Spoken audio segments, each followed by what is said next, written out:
what we have decided is we are going to go backwards to forwards chronologically, because I have much more much more Old Kingdom stuff than I have New Kingdom, and I don't even know if any of y'all on Twitch remember, but we've done a similar discussion like this where we've gone through these virtual tours, and a lot of the ones we went to were Old Kingdom. So we're going to go backwards to forwards in time, so that we can cover some of the ones that I haven't covered, and we probably will not finish it. I might cut us off, and we can do the rest. We can do all the Old Kingdom ones next week. So the first one we actually have is actually a museum. It's actually the Cairo Museum, but it's what it looked like a long time ago. And so we're not going to look through all of it. It's only, I think, the second floor, but we're going to look through a little bit of it. So let me get this so that everyone can see it. So the whole map here, so it's not, I think it's technically, it just says Tut Hall, so it's not the whole second floor of the Cairo Museum, but it's all of what the former Tutankhamun Gallery used to look like. From what I remember now, see these big glass walls? Right now, the thing that's in this room, and you can see it's very heavily under construction, is the Tanis treasures. So we have the amazing mask. We also have one of the amazing necklaces that he wore. Nowadays, the mask is in a separate room, kind of beyond that way. I can't believe, honestly, that it's in this room because it's so just like out in the open, sort of. But still no photography. We have some of the beautiful map room for raiders. No, not. These are some of the beautiful, really, really thin gold foil necklaces that were found. Usually, I believe on Tut. You got a vulture, a winged snake, and then just a broad collar. Liftoff of mission 41D, the first flight of the orbital Discovery, and the shuttle has cleared the tower. These just look like Mommy bought one for the jump catch. Now have primary control of critical vehicle functions. These just look like a variety of other gold foils. So there's a Jed pillar. These might be knives. I'm not sure what these two are. There's a snake. I'm not clear what these three in the middle are, interestingly. Always remember the fire extinguisher. Gotta have the fire extinguisher. Oh, it's his finger and toe stalls. Oh no, go back. So this is like essentially the gold room. So for some reason I only have one hand and one foot. I'll have to look that up if he only has one hand and one foot. So these are small little, we call them stalls, which are small little thin gold foil caps that go on top of all your fingers and all your toes. And they are meant to kind of mimic that the gods had skin of gold, bones of silver, and hair of lapis lazuli. So this is another thing to like really like elevate you as a god, which is cool. And then you have his coffin. So let's look at this. So this is going to be,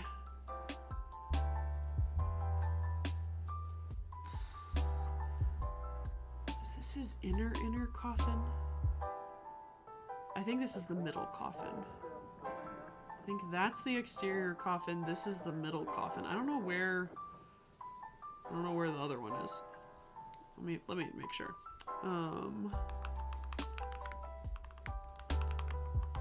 Need to look at them.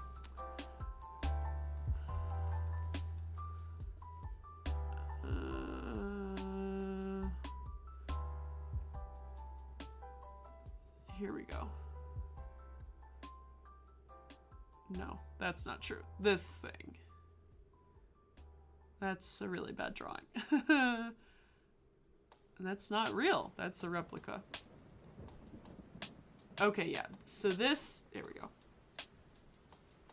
Okay, so this is the innermost coffin. Hi, friend at arms.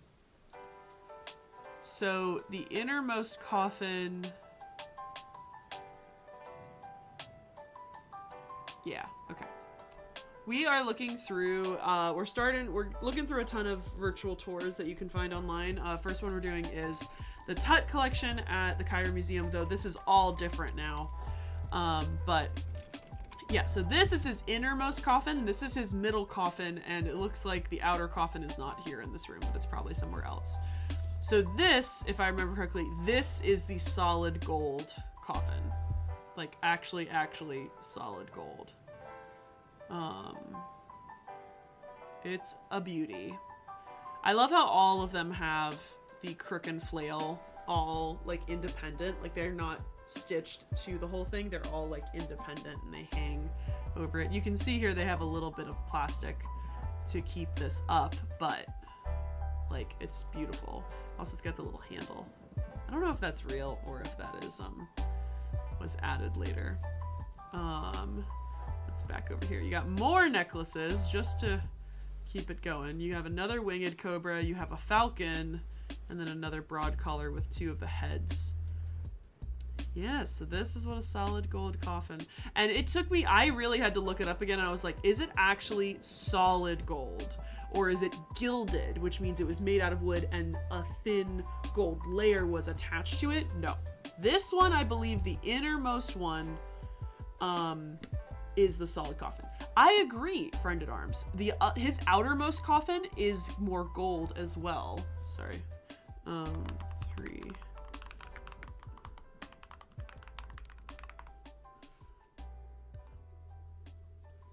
So this is not the best photo. Why isn't there a good photo of? It's not that photo.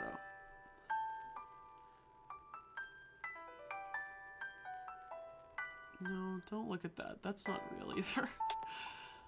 There's no good photos of all 3 coffins, which is so weird. Okay, so this is his innermost coffin. And I will say, if you've ever seen this is not a coffin of Tutankhamun. Even though, like this one too, this is not a coffin of Tutankhamun. I know it seems weird, but this is not a coffin of Tutankhamun. This is a canopic coffin. It's a coffinette. It's a mini coffin. Okay, so yeah, so here's his interior coffin.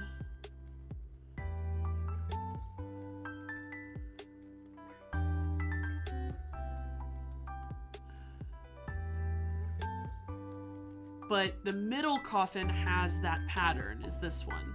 Has that blue, dark blue, light blue, and red. That is most recognizable. Which is also on his mask, which is also on this coffinette. The tiny coffin that nobody thinks about.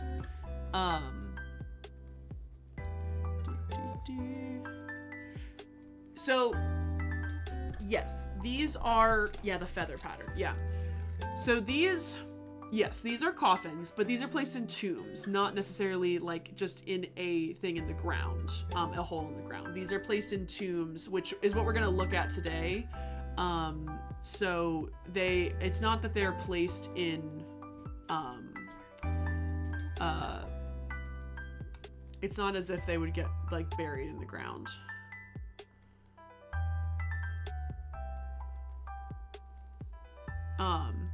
So these were all found in a room, in a tomb. This is a very complicated way to show what it was. The room, and then you have, does it say for that other picture?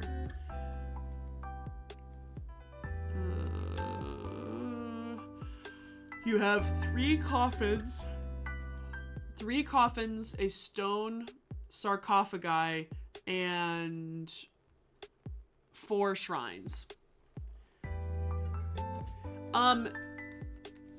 It is a debated topic, yes, but it is not exactly true. We can't 100% prove it, but there are lots of theories. Yes, Sorry, I'm answering your question over on TikTok. I have done some reviews, not a lot, but I would like to do more. I actually just watched the Prince of Egypt musical movie that I was going to film a video for tomorrow. But yeah, I would like to do reviews. They would have to be kind of short-ish, but I did one on Moon Knight, I think. But I potentially would want to make videos on those. Yeah, I might do that. I think I might.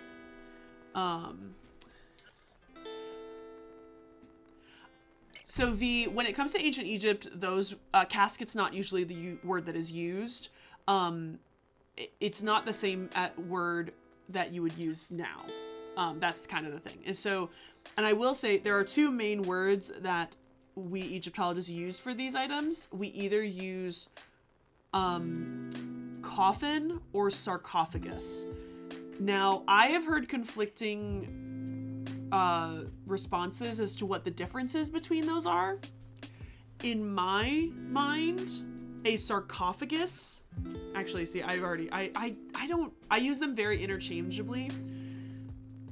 In my mind, this is a sarcophagus because it looks like a human. It's an anthropomorphic sarcophagus because it's in the image of a person. It's anthropomorphic, that's what that word means. And then a square thing that in my mind is a coffin. Unfortunately, I don't think everybody follows those two rules that I set in my head, and I obviously don't follow for those same rules because I just called this thing a coffin. So that's hard. Jacob, I am not the biggest documentary fan, but I have been very much enjoying the Lost Treasures of Egypt, which is a National Geographic Disney thing. You can either watch them on Hulu if you have Hulu, you can watch them on Disney Plus if you can, and some of the episodes are on YouTube. And I've been highly enjoying watching. We've watched a couple on stream. I've been enjoying watching it because it is actually people excavating.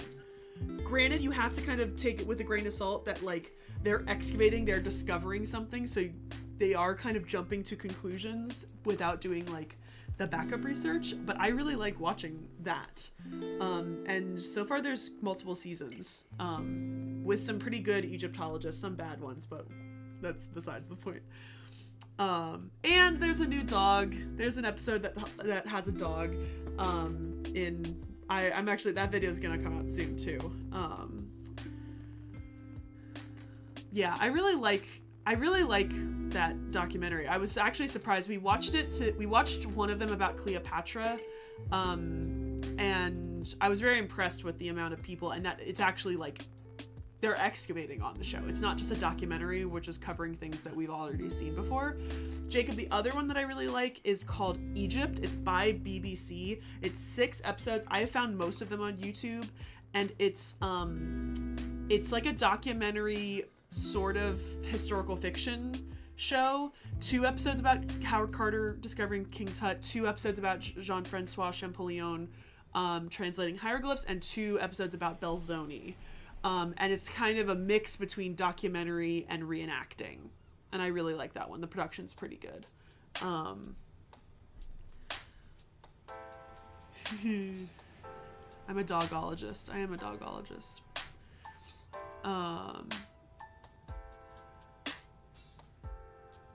V, are you referring to like a vault is like a word that is used in like cemeteries? If I remember correctly, a vault is something that would be a vault or like a catacomb or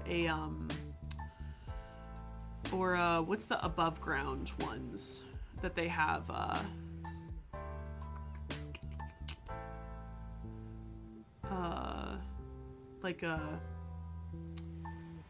the ones in New Orleans. What are those called? That's like another word. No. Yeah, sarcophagus and coffin in reference to ancient Egypt are doing the exact same thing. And it's not that the coffin or sarcophagus is preserving the person or preserving the mummy. Crypt. Thank you, Dr. Hobbs. Crypt. That's the word I was thinking of. It's not that those are not preserving the body. The mummification process that happens before burial is what's preserving the body. Technically the word coffin is used now, but that is not that is not the same as an ancient Egyptian coffin.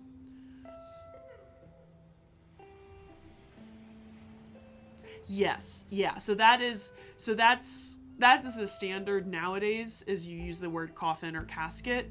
But a coffin in ancient Egypt is the exact same thing, but it's really the mummification practice is what's actually preserving the body to be for burial, because only the poorest of ancient Egyptians would be buried directly in the ground. And sometimes that's in a coffin, but very rarely it is not. You're just getting buried in a hole.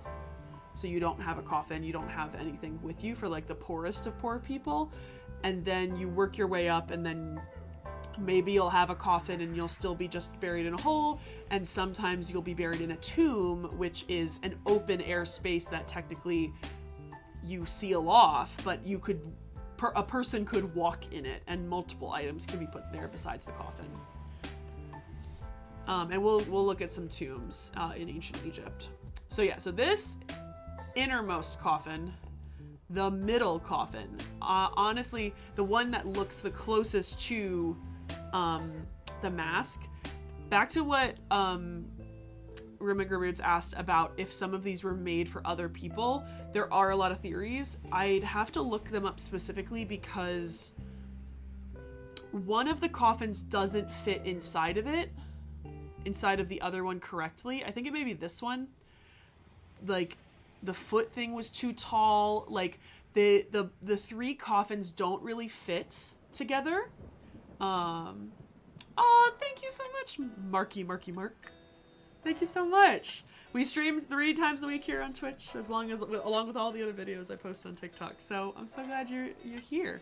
We're doing a discussion stream. We call these Drifting Down De Nile discussion streams. I have a crap ton of virtual tours of tombs and museums and stuff. So we're looking through the King Tut room right now, the old King Tut room of the Cairo Museum.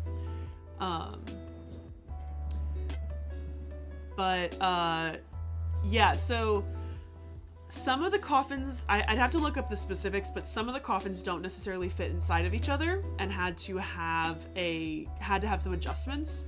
And then the scan of the actual mask, which, if you didn't know, this is what the back of the mask looks like. It's got hieroglyphs all over it. The mask, the face portion can actually like sort of be removed. If you look at the coffin of who we believe is Akhenaten, or at the least Akhenaten's coffin, it is eerily similar to all of Tut's coffins, mainly this one. I think potentially this one, I feel like maybe could have been made for his dad, because it is literally the identical pattern. Or his dad or somebody else. This one is very unique. It's very different. And then the outer one is also like this. It's all gold on the outside, no color. But this one is almost identical to the Akhenaten one. Oh, I can't get over there. No, let me over there. Oh, perfect. Okay, so this is one of my favorite things. So this is a tiny little coffinette. And these are these the coffinettes for... These are the coffinettes for... Are these the coffinettes for his babies? No, not his babushka doll. Is there any surviving Nemes or Peshnet headdresses? Nope. There are no surviving ancient Egyptian crowns. There is no surviving Nemes headdress. Minus in like actual depictions. There are no surviving any versions of that.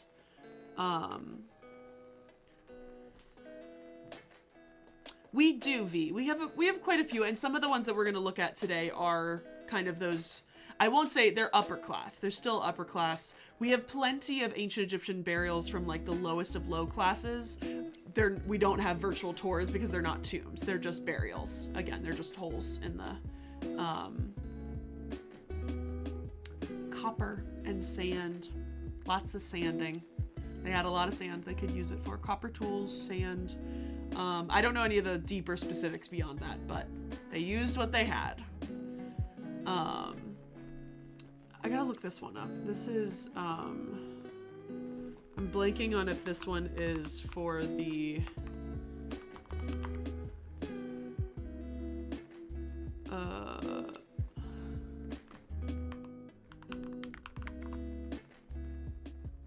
yeah, so these are, that's what these are. Okay. So these are the coffins of his stillborn or premature children. So he had, which, trigger warning for little baby remains, he had 2 little children, and they were buried in these little tiny coffins, and they had, I guess, 2, why is that, oh, Etsy, that's not the real one.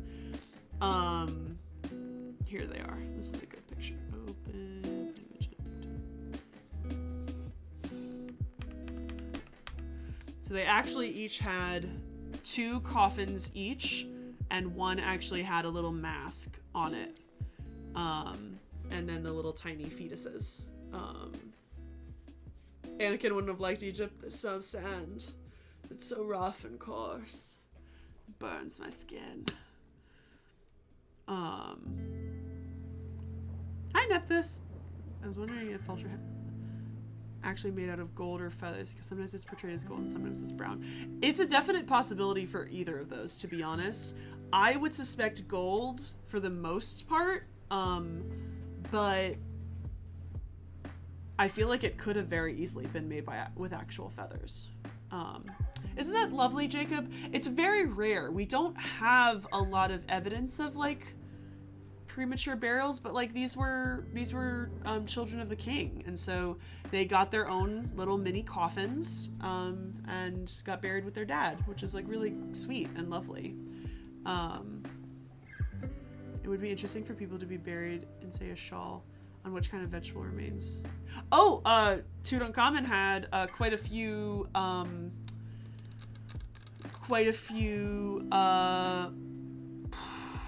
oh my gosh, he had quite a few floral wreaths buried with him that were preserved. The mother was his half-sister named Ankh-Sen-Amun. She originally was named Ankh-Sen-Epaten, and she was the daughter of Nefertiti and Akhenaten. And Tutankhamun, we know that his mother was one of the minor wives of Akhenaten, but we don't exactly know her name.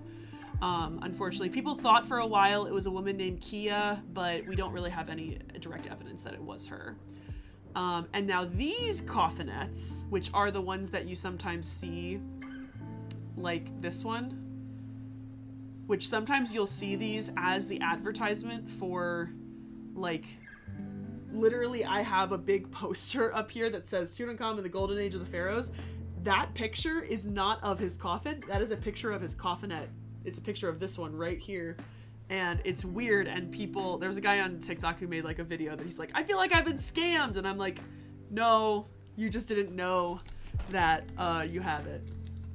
No, Tut's mother is definitely not Nefertiti.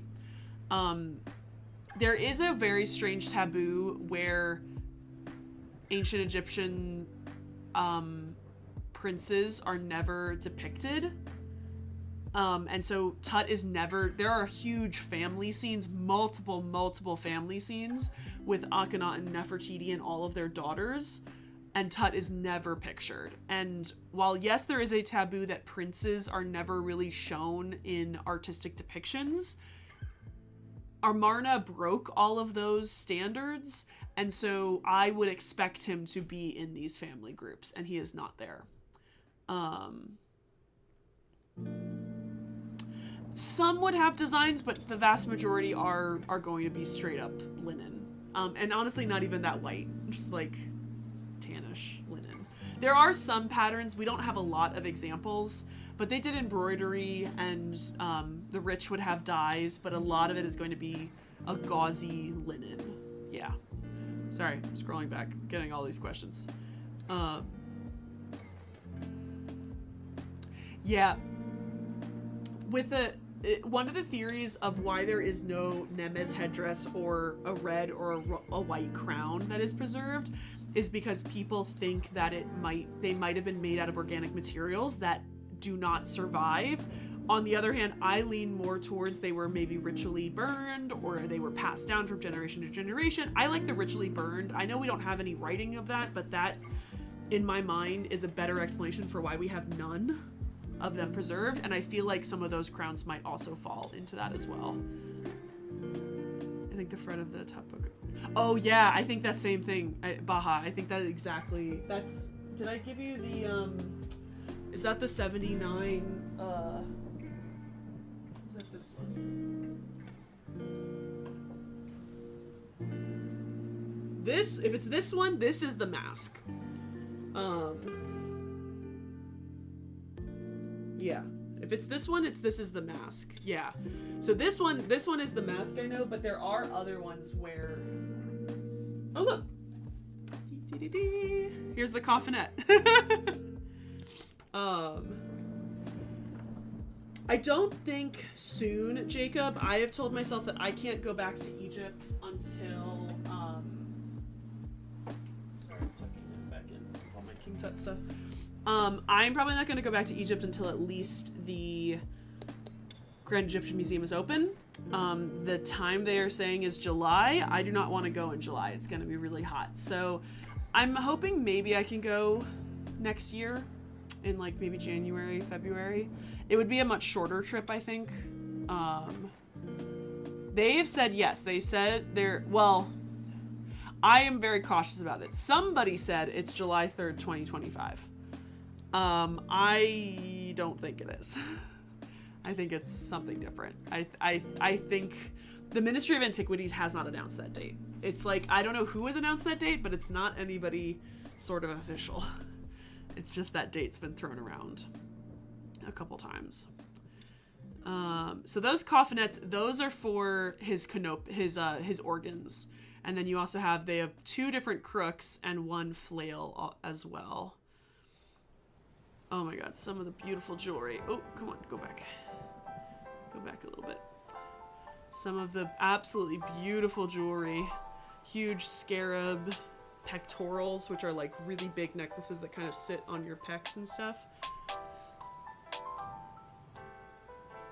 Can you explain to me what UXO danger is? It sounds familiar, but I'm not sure what that is.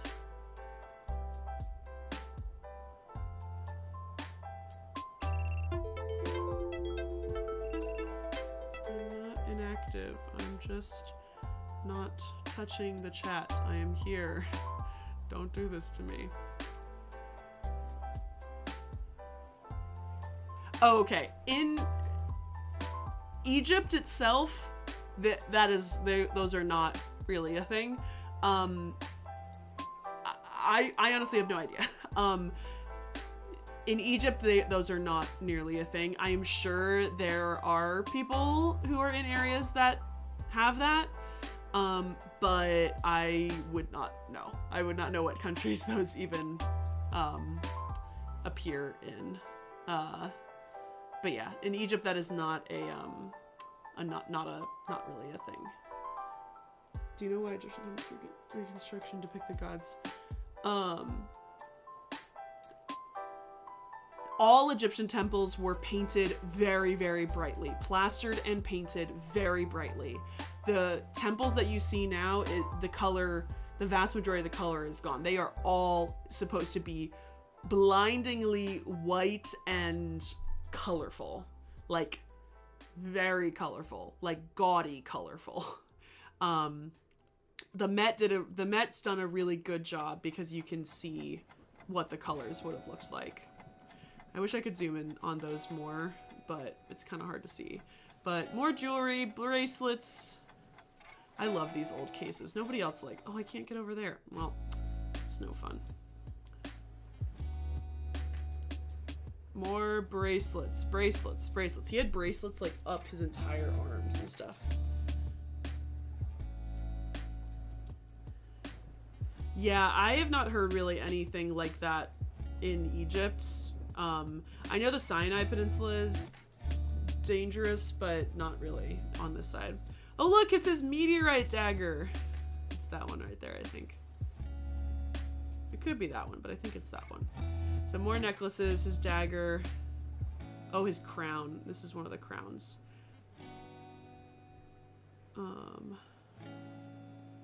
It's a cool crown. And a little jewelry box necklace. And I can't get around the other side of this case.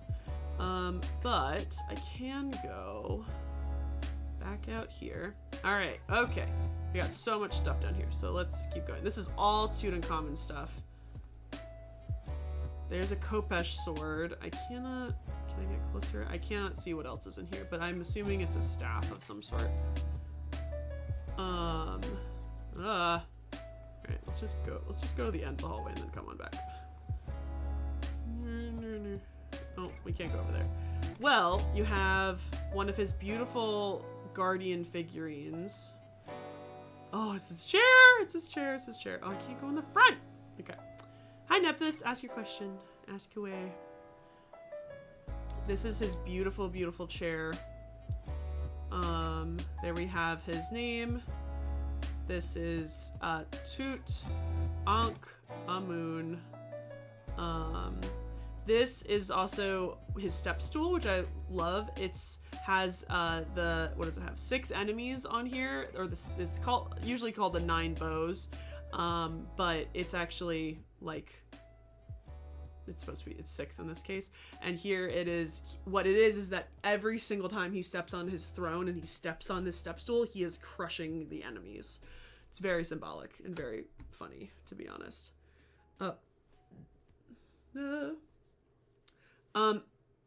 Commoners, yes, are probably just gonna be mud brick. You can technically plaster and like lime wash this, but the common low classes are not going to do that. Middle classes and upper classes might. If you're really, really nice, you might have a house made out of like limestone versus mud brick or something. Jacob, are you asking about the chair or about what are you asking? What is it made out of?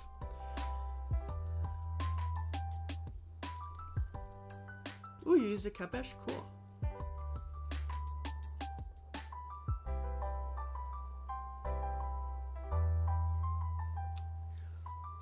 The chair is wood. It's mostly wood, but it is gilded with gold. And then anytime you see dark blue, it's going to be lapis lazuli, probably. If you see light blue, like this little chick here, it's probably going to be turquoise. And if you see red, it is going to be carnelian. And this is actually silver here at the top, which silver in ancient Egypt is more rare than gold. It's actually more expensive and more rare. Gold trim is probably their curls at the bottom. They may have had beads, essentially like gold beads or like a gold like cap or something that the hair would be put into. It's on wigs. So like honestly, think of women that get their hair braided and at the very bottom they get 4 or 5 little beads at the end. It would have been gold beads. I do not know when they started using lime plaster, and honestly I don't know if they use lime plaster because I don't know the difference between lime plaster and plaster. No, it is an amazing amount of stuff. Truly it is. Absolutely. Okay, you can't see this very well. In there is a fan. I wish I could look at that closer. It's actually an ostrich feather fan. These are all of his, These are all of his shopties, which are meant to be servant statues, which are meant to have a spell written on the front of it that says, I will come into the afterlife and I will help you. Yeah, gold was very abundant. It was really helpful. It was really, you could find it in Nubia, as in southern Egypt was very plentiful with it, and they had a lot of it. They had an absolute lot of it. Going over here, can I get all the way over here? Yeah. Oh, here we go. There's his chair. So here is the image of Ankh-Amun and Tutankhamun sitting next to each other. So this is his wife.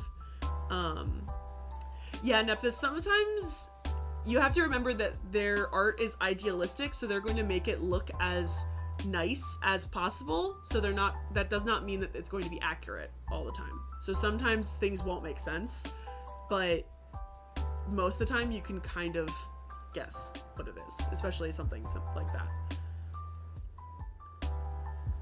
No, absolutely, Jacob. I'm glad I started with this one because everyone's got a lot of questions. Luckily, I know a lot about Tutankhamun, so I've seen all of this in person now. So Tutankhamun is here. He's got this really crazy big crown, and then this is his wife Ankh-Senamun anointing him. My favorite part about this, it's really hard to see. I'll pull up the actual chair of Tutankhamun. Or actually, you know what I'm gonna do? I'm gonna pull up my actual photos. If my thing actually cooperates. Let me find my actual photos of this.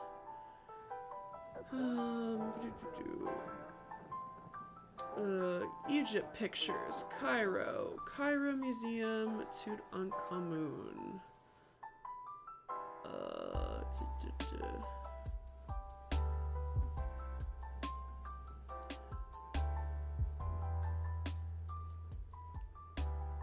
So my slightly much higher quality video.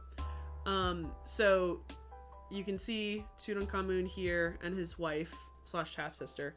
And one of my favorite parts about this piece is that in the background here at the top, you see this sun disk with these little hands raised out. Now that is the Aten, which is a god that was worshipped before by his father. His father elevated the Aten to be the most highly worshipped god in the entire pantheon. And the weird thing is that Tutankhamun was originally born and his name was Tutankhaten, and Ankh-Senamun's real name was Ankh-Sen-Pa-Aten. But when Akhenaten dies, Tut, with big quotation marks because it's probably the court and his advisors, because he was so young, decide that they're going to go back, and they're going to go back to Thebes. They're not going to live in Amarna anymore, and they're going to go back to worshiping all the other gods above all other gods. But this chair is direct evidence that, to me, it either means that this was made for Tut when he still lived in Amarna, knowing that he was gonna marry Ankh-Sen-Pa-Aten, or this was maybe made for somebody else and it was changed. This is so I'm very surprised this piece is in Tutankhamun's tomb, because to me this is something that they would have thrown out because it has that other god on it, and I don't know why this is still here. But it makes me very, very happy. And here you can see the enemies and the bows and all the birds. I have more photos of this and a video as well. All right, we're gonna pause this and go around. So what I wanted to go look at was this, which is, I can't zoom in any further, but this is a mannequin. Or how it's been described is that it's a mannequin of Tutankhamun, because obviously he has no arms and no legs, but it was meant for clothing to be put on it in some way.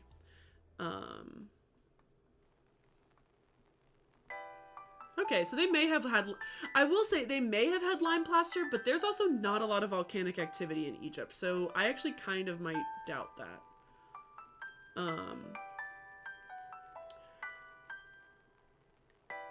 Defacing of there is some things that were defaced after Tut died, but the vast majority were done either immediately after Akhenaten died, or actually after Pharaoh I died after Tutankhamun died.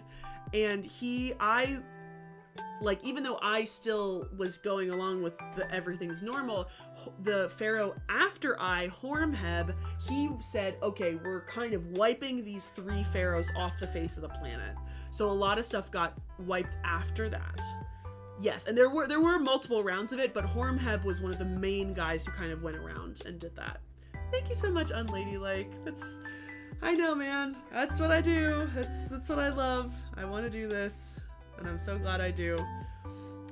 This is a beautiful shrine with our lovely Anubis on top. He's very bony, but but he's very cute. We love him. I'm trying to see if I can go. Can I go over? No, I want to go over.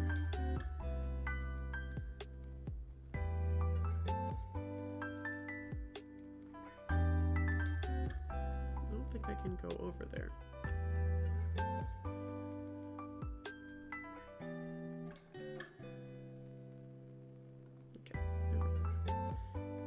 There's a beautiful alabaster piece over there that we can't really see. More alabaster. I mean, these are like extremely detailed, extremely beautiful.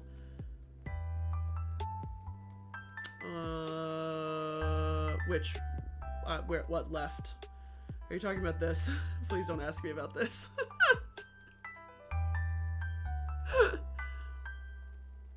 Yeah, friend at arms, that's pretty much what it was.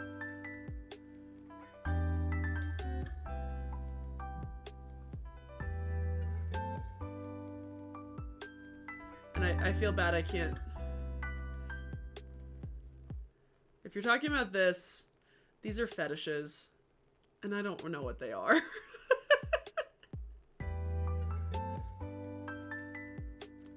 I'm pretty, oh god, now we have to look this up. I know that what they're called. I'm pretty sure they're, yeah, these. They're ritual fetishes. Oh, not the thing in the middle. Thank God. Thank God, not the thing in the middle. That looks like a cute little goose. That might be one of the trumpets. Doesn't look like the trumpet, actually. The top left. I don't know. I don't know what this is either. It's like a vase. I don't know what that is. It looks bronze or something. We'll talk about the fetishes. Just give me a second. I don't know what that is. I feel like it might be a stand for something. This is hard because there's no like good database of all this stuff. It would take me forever to like search this one thing. So this, oh no, you're right. This is a mace. It's more curved at the top. So he had two trumpets in his tomb, and then each of the trumpets had a wooden piece that went the entire length of the trumpet. So that's what I thought this is. I think that's a mace because the trumpets are not on display. I'm 99% sure. Okay, the fetishes are I'm trying to remember what they are. Oh, let's do this one. Okay. Oh, come on, let me in. It never lets me go into Tour Egypt, and I'm like, what are you talking about? Okay. Almost identical emblems of Anubis, the jackal god of mummification, were placed at the western end of the corridors, one on each side of the outermost shrines. Each contains an alabaster vessel supporting an upright pole to which an imitation of a headless, inflated animal skin. That's what that is. It's not a penis. I was really thinking it was a penis. So that's a tail. This is a headless body, and the legs are here. It's a headless, inflated animal skin. It is attached by the tail, tipped with a papyrus flower. The pole representing a lotus stem and bud, and the skin made of wood covered with plaster and gilded. In very remote times, it was the fetish of the god named He Who Is in His Wrappings, Imuit. I don't know that god, who was later assimilated with Anubis. A much earlier example with a real animal skin stuffed and wrapped in bandages was found by the Metropolitan Museum at Lisht. That's cool. So a fetish itself is a emblem. It's like a flag almost, which is weird. I don't know why they use the word fetish, but that's what it is. So,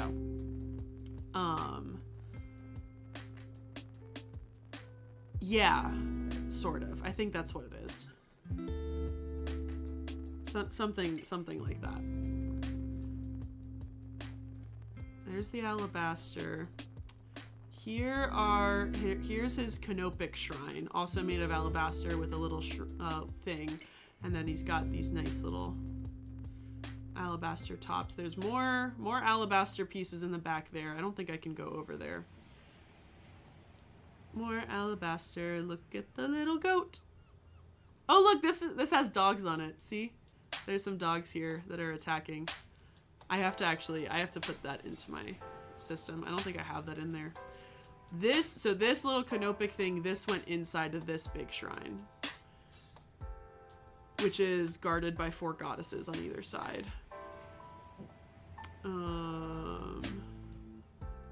And then these are the shrines, but we'll go out here. Oh my god. See, over half of the stuff I did not see in person. Only some of this stuff was there when I was there, because all of this was under construction. All of this had been moved. Shields. Really, really good shields.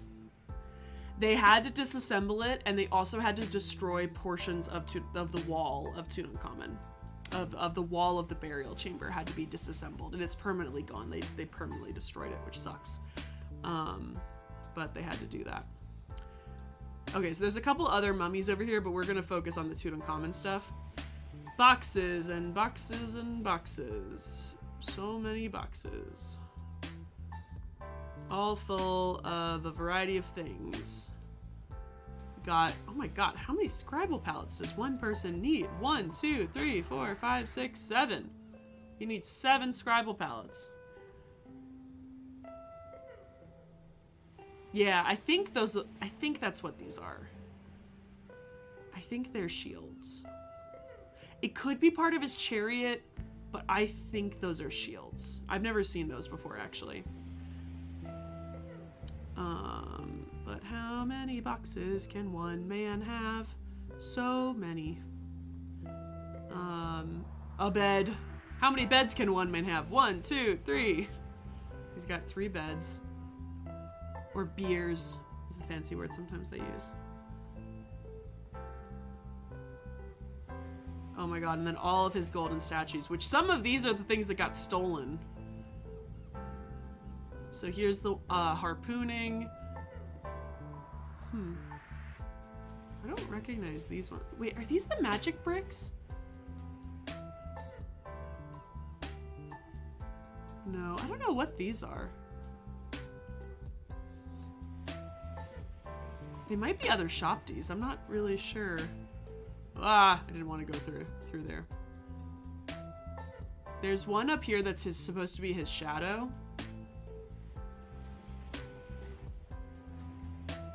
So you got him harpooning, you have Falcon, you got another Falcon. These two are like a shadow. There's a statue of Sekhmet. Oh, I have the mini version of that over there on my desk, or on my bookshelf. You have him on a panther, another, I think, is it the one on the panther that got stolen? I can't remember. One of them got stolen. I think it might have been the one on the boat. We got chairs. My favorite thing is this. That's supposed to be cow print. I think it's the silliest cow print I've ever seen, but that's supposed to be, that's like ancient Egyptian cow print. Is these little like flowers and sort of rosettes. So, shadow is actually part of your soul. There is 9 parts of the ancient Egyptian soul. Thank you for the follow. There are 9 parts of the ancient Egyptian soul, and one of them is the shadow. I cannot remember the name. It might be the Shah. I can't remember. But one of them is the shadow, so it's depicted all black, and so that's what I think those statues. See, there are 2 of them. They could be something else, or they could be actually gilded and then they put over, thank you so much for the heart, me. It could have just been covered in resin. Another chair and another step stool with the like imagery of the enemies and stuff. Very good question. A lot of palm trees, specific date palms, and there's actually a video on my TikTok where I go over all different types of wood in ancient Egypt. Because he is wealthy, I am going to assume he also does have cedar that has been imported from Lebanon. Only the rich of the rich could get cedar from Lebanon. The vast majority are they're going to be sort of palm trees, sort of shrubbery trees. It's not good wood. That's just very honest. It is not good wood. Because you don't have big enough trees, so you can't make anything out of solid wood. It all has to be sort of pegged together, unless you are rich enough to then go out and get cedar from Lebanon. Yeah, absolutely. Very little furniture is probably expected for middle to lower classes. Mats and rugs, reed mats, reed rugs. They do sort of make like pillows sometimes, so there might be things like that. You can do dendrochronology on some of the wood. The unfortunate thing is dendrochronology does destroy the wood, and you also need a certain portion of the wood. I actually know way more about this from my real job. Dendrochronology it can be very, very helpful, but it is only you need the center of the tree. If you don't have a piece of wood that goes to the center of the tree, it's not going to give you an accurate reading. And when it comes to this stuff, for the most part, dendrochronology, it's gonna be nice, but because all of this stuff was found in situ in a tomb together, it's not sort of necessary to date a lot of this stuff.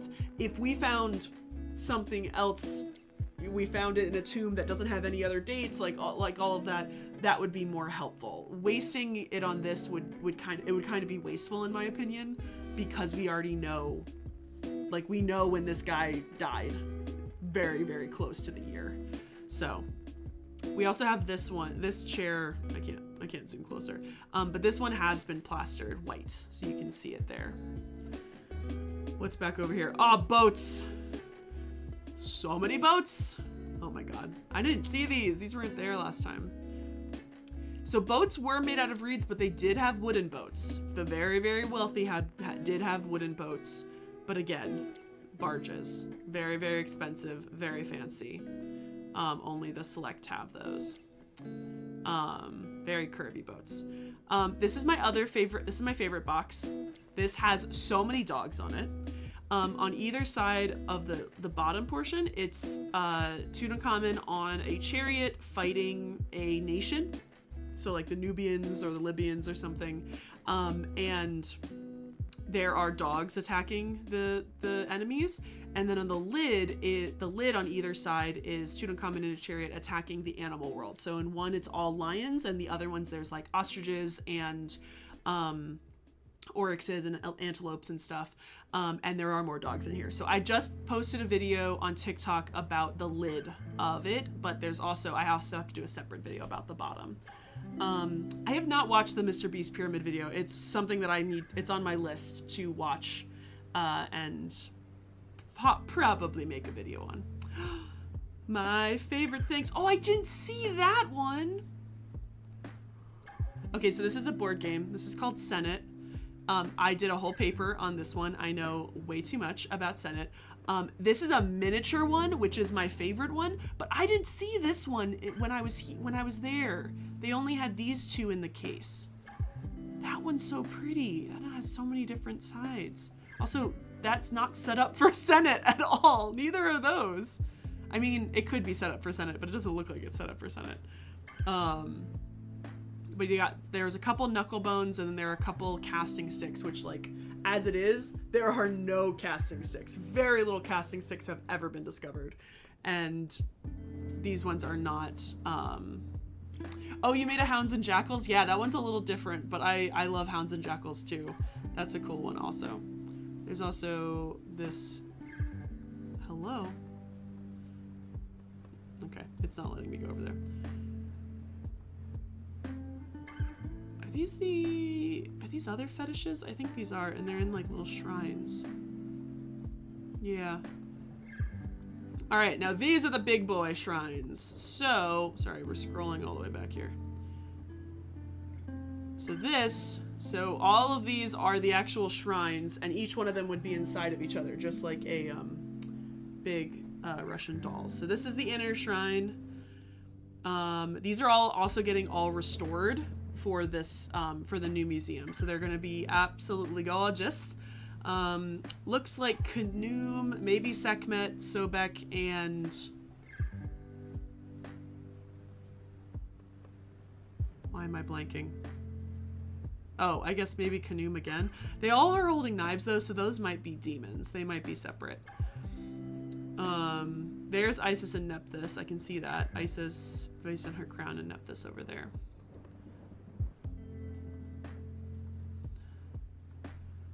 And then you got shrine number 3.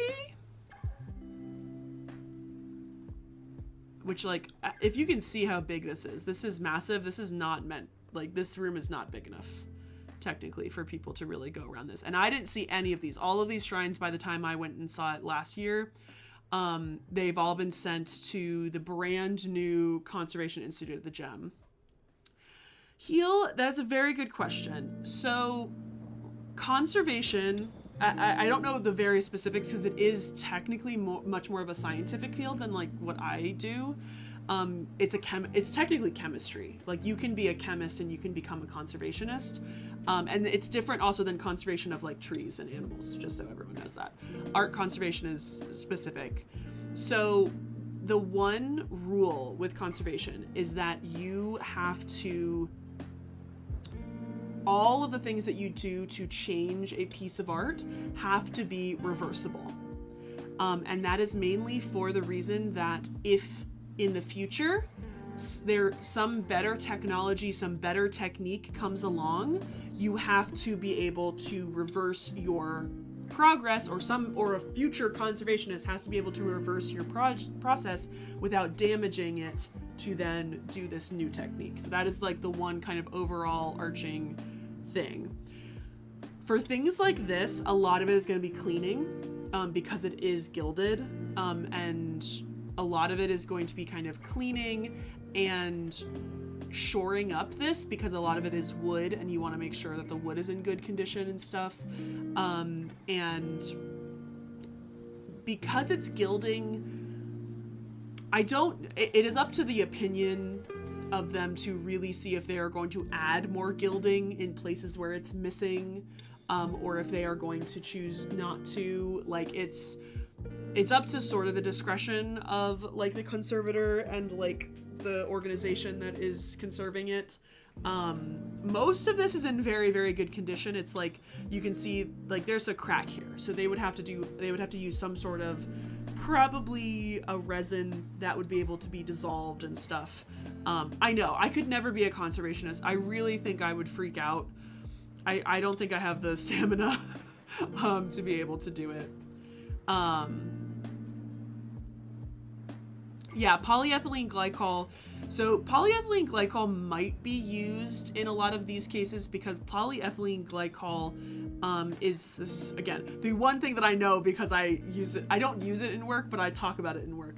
Polyethylene glycol is like water. It is very viscous. It looks like water, but it will not evaporate. So when you are conserving wooden objects, polyethylene glycol is one of the best things that you can do for wooden objects. But technically, a lot of the wooden objects that I know that need polyethylene glycol are objects that were found in a wet environment. These ones are found in a dry environment, and so I don't know necessarily how much it's going to need polyethylene glycol. Hi, Dapper.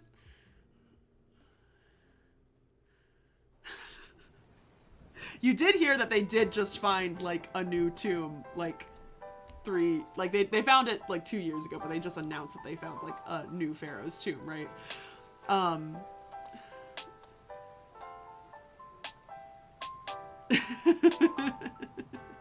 What color iPod Touch?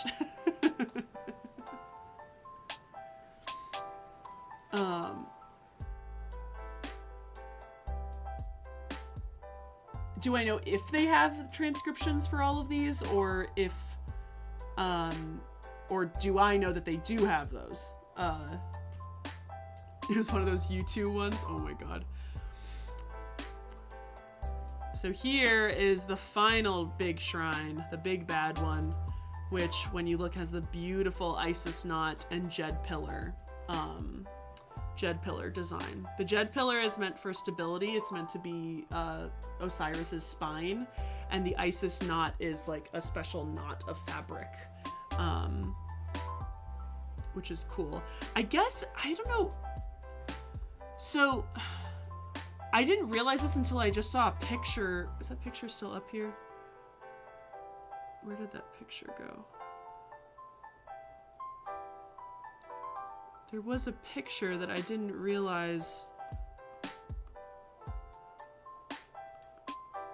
Where did it go? It was all of the coffins on top of each other. I can't find it.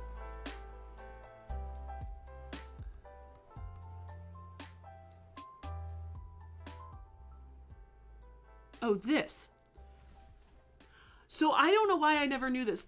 So there's this, apparently it's a linen that shrouded that shrine.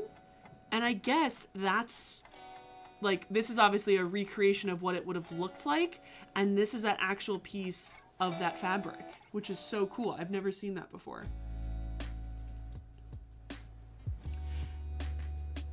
So it really depends on the project. They should have somewhere. I will say I have. So there is a book I have. It's called the Tomb of the Tomb. Oh, actually, no. I know where you can go look. If you look at the Griffith Institute at Oxford online, they have all of the original records of the Tutankhamun excavation, and they have the original cards of all of the different items that were found. And the cards sometimes include the hieroglyphs and sometimes are translations. Granted, they're old translations, but that could be a good start. There are definitely probably some books that might have full translations of all these things, but a lot of them are very repetitive, I will say. Or all they'll say, oh, it has coffin text number 104 or something. I don't know. My instinct is that it is actually stone, but like if it's faience, I don't think it's faience. It's too dark to be faience. Oh wow, look at that. Sorry, there's just two random hieroglyphs.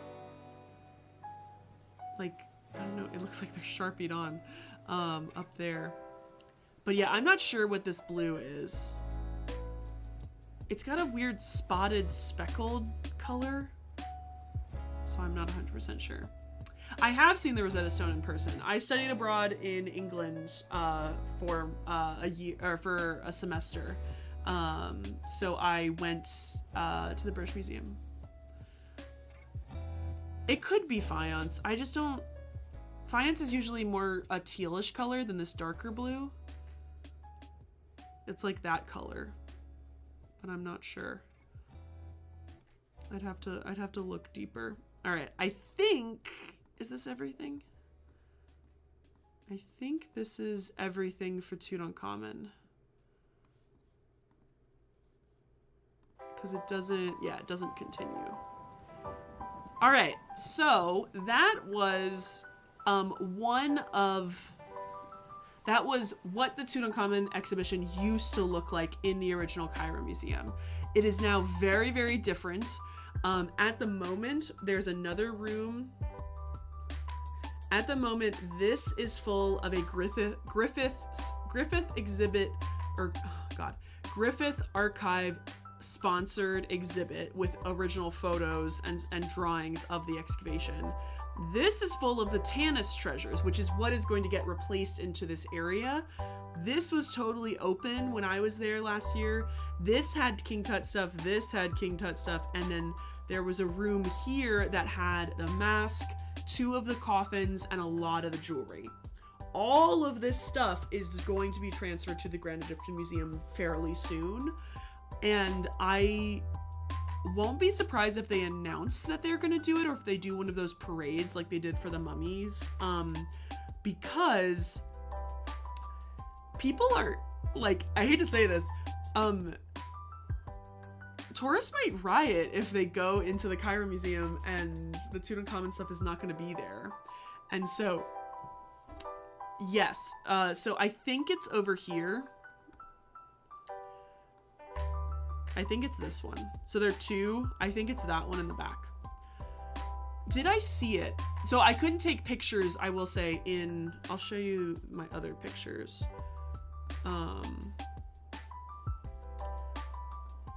Except this is a movie. I don't.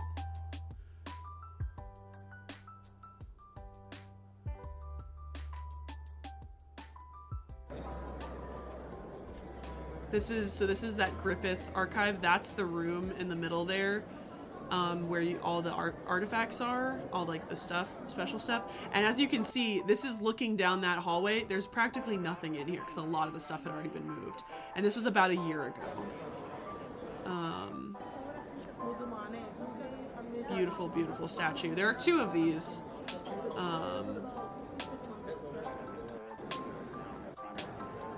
Oh, this is me. I'm crying because I'm thinking that I'm going to go see the Mask of King Tut. But I'm also crying looking at this guy. I started crying because I started thinking that I was going to see the mask. I hadn't even seen the mask. And then I cried when I saw the mask.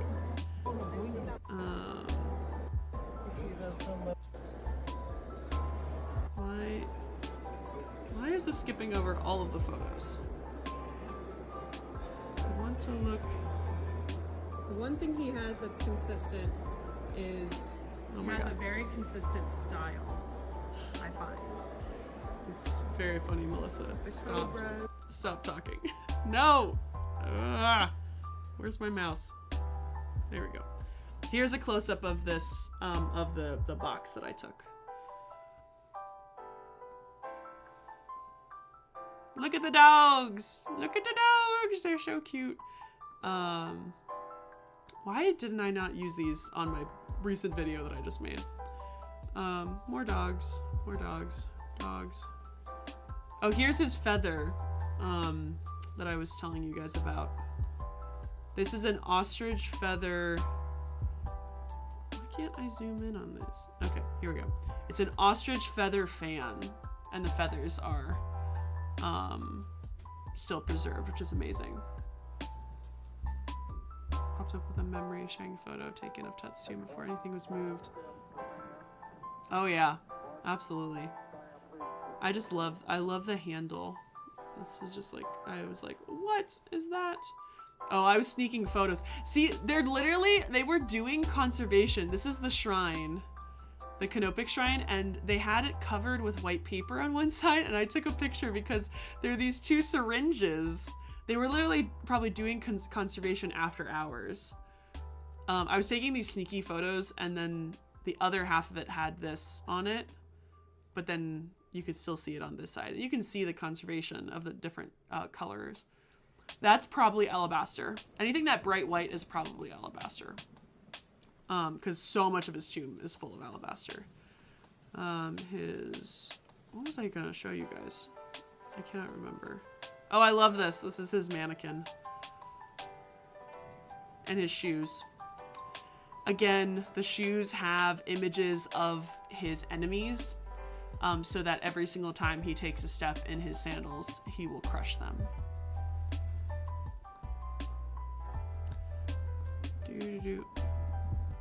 Why did I take a picture of that? That's a cow. I don't know why. I think maybe I thought it was a dog. Is that a dog? I think that's a dog. Oh no, that's a dog. That's why I took a picture of it. Tutankhamun has the most dogs in any one tomb ever. It's a back and forth. There are definitely some items in his tomb that he actually would have worn, and then there are some that were probably made for funerary reasons. The shoes, those shoes I feel like weirdly are more likely that he actually wore them versus some of the paper thin gold foil shoes that were made for burials that we have found that obviously are not possible to wear. Thank you so much for another heart, me. Yeah, I took pictures of this because this is more dogs. So many more dogs. This is another one of his, like, absolutely the most gaudy thing you will ever look at, like, chair. What if cows are dogs? Like, this chair is just, like, so gaudy and crazy. It's just got so much extra shit on it. Again, more enemies to crush with his feet. There's the Senate board. I wish I got a better photo of this, but there's the mini one. Oh my god, that's such a good photo. Yeah, again, thrones. How long? Oh god. That chair, a lot of time. But yeah, it's harder to. Yeah, so there are a lot of chairs, and a lot of them, like, depending on, some of them probably have some images of use. This one is kind of broke. It's actually a folding chair, I think. This one might not be, but this one is so just, like, fanciful and extra.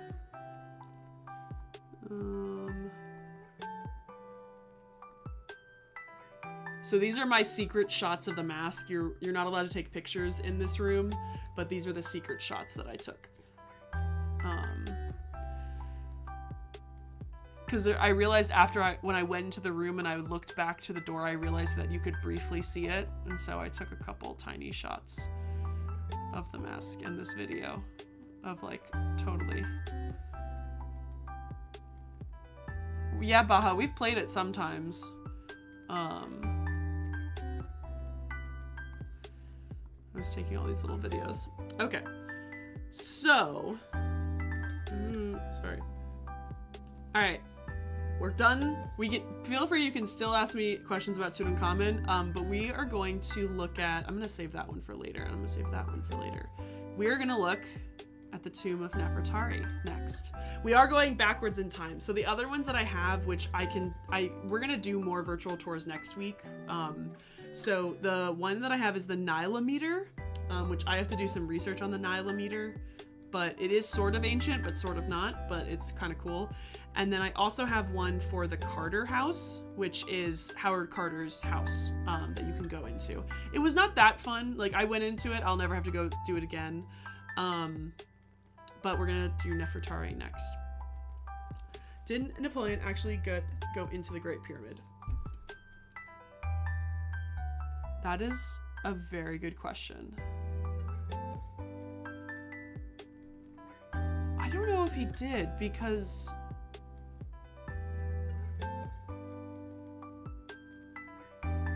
I don't know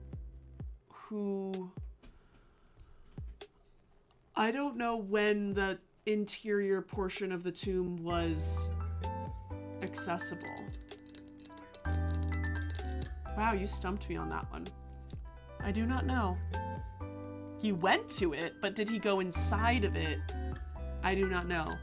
I'm gonna say no, but I am not 100% positive on that one. That's a very good question. I'm gonna have to look that up. Coolest thing from Tut's treasure? Okay, I know exactly what the coolest thing is.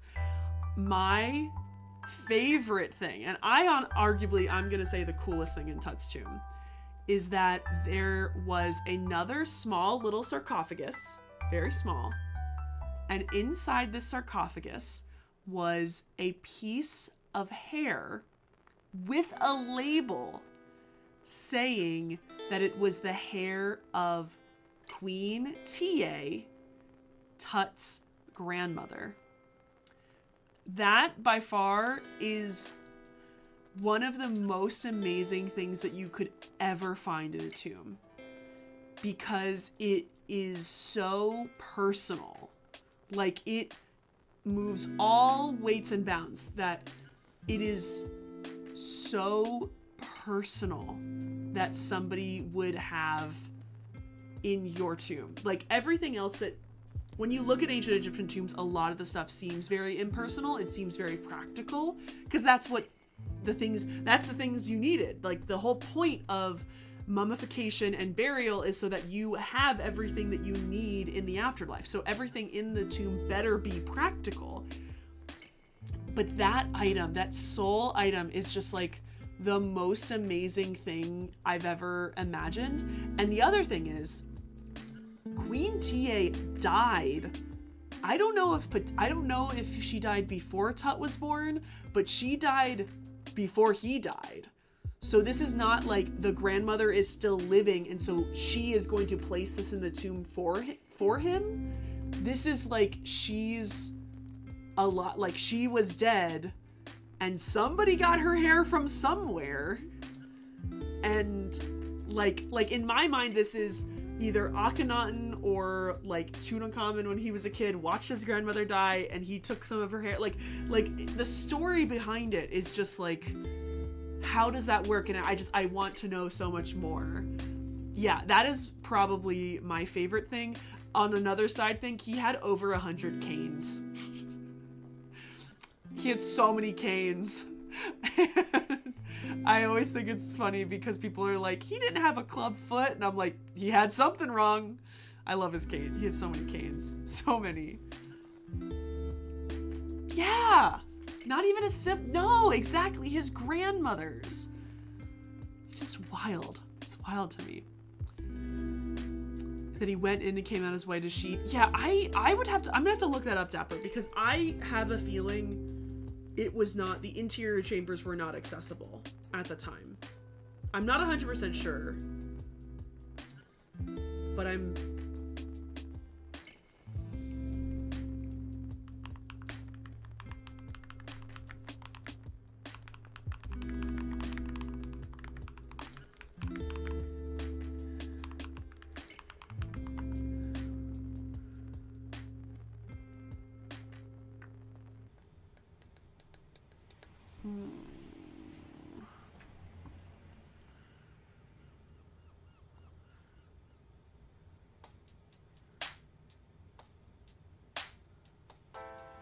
So somebody apparently in the 800s tunneled into it and got inside of it.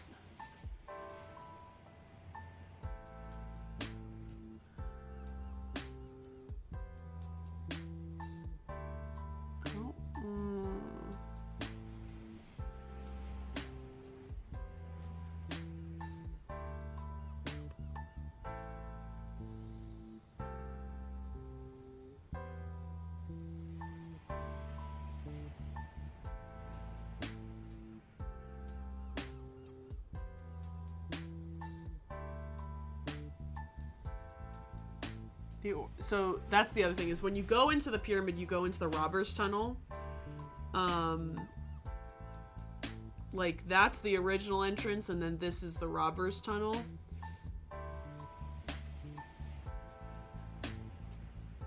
It's saying the tunnel was carved shortly after the pyramid was initially sealed, but then it was resealed, and then in the 9th century they chiseled away at that seal. So it could have been opened.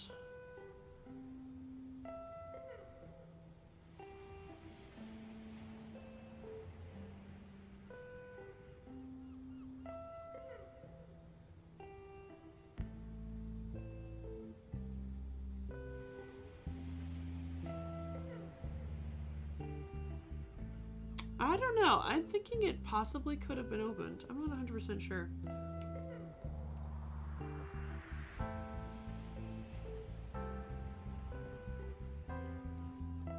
Oh yeah, the label is one of the coolest parts too. I'll show you a picture of it.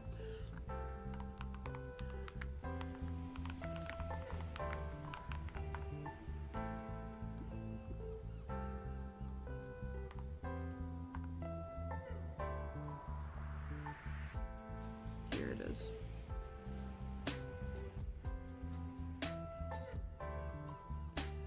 It's like, it's a little braid of the hair. I think it's labeled on the actual little coffinette, I think. All right, so we are gonna go into Nefertari's tomb. So we're going actually backwards in time, but we're going forwards in time because this is Ramses II's wife. So there's only 4 tombs open in the Valley of the Queens. But when I was there last year, literally the day before we got to Luxor, they closed the Tomb of Nefertari. The Tomb of Nefertari was highly restored, or conserved a couple years ago. And because of it, it is like one of the most popular tourist sites to go to. It's one of the most expensive tours. It's about $60 to go and visit this tomb. And technically, you only have 10 minutes in the tomb. Because it is, it is so precious, and the restoration was a lot, and they are trying to continue to conserve this place. But it again closed, so I did not get to see this, and it's okay because it was a very expensive ticket. Hello, welcome. Feel free to lurk. You can always lurk and listen. No problem at all. Always feel free to ask questions. But yeah, so this is the Tomb of Nefertari. I don't think, oh, I can't I go in by myself? I think there's like a whole thing here. Yeah, so this gives us, we'll do the tour because it's a little bit easier, and it gives me more information. I have not done this in a long time. I had a whole class about this when I would, or not a class, we read a whole paper about this because this is such a well-preserved tomb, and it has a very distinct flow with the walls and stuff. So this tomb is famous for its vibrant and intensely beautiful wall paintings, which tell the stories of Nefertari's journey to the afterlife to meet the god Osiris. In the entrance, the vibrant reds, oranges, and blues, Nefertari makes offerings to the gods. The ancient Egyptians believed these offerings would help her spirit in the afterlife. So it's harder to see, but it's a little unrestored here, but the rest of the tomb is in really good condition. So you have Nefertari here making offerings to Osiris. You got Anubis. You got Re Herakti. Who's that? You got Who is that? I don't know who that is. There's Osiris again. Oh god, what's his name? What's the scarab-headed god's name? Dang it. His name is... starts with a... I can't remember. He's a cool god. That's probably Hathor. That's... Khepri! Thank you, friend at arms. Very good. It is Khepri. There we go. There's Khepri. There's Hathor. Here's Nefertari. This is, ooh, this is Serket. Serket. Serket's a goddess of, scorpion bites and, like, curing that. She's really cool. What are you talking about? The... Scarebob. Scarebob. You said the cow thingies. Wait, next to... Sorry, I'm backtracking. Oh, it's her playing Senate! We love this image. This is a great image. And this is her Ba, this is her soul, kind of going through. And then you have Nephthys and Isis as kites, which are a type of bird. And 4 sons of Horus, her canopic jar, other Osiris.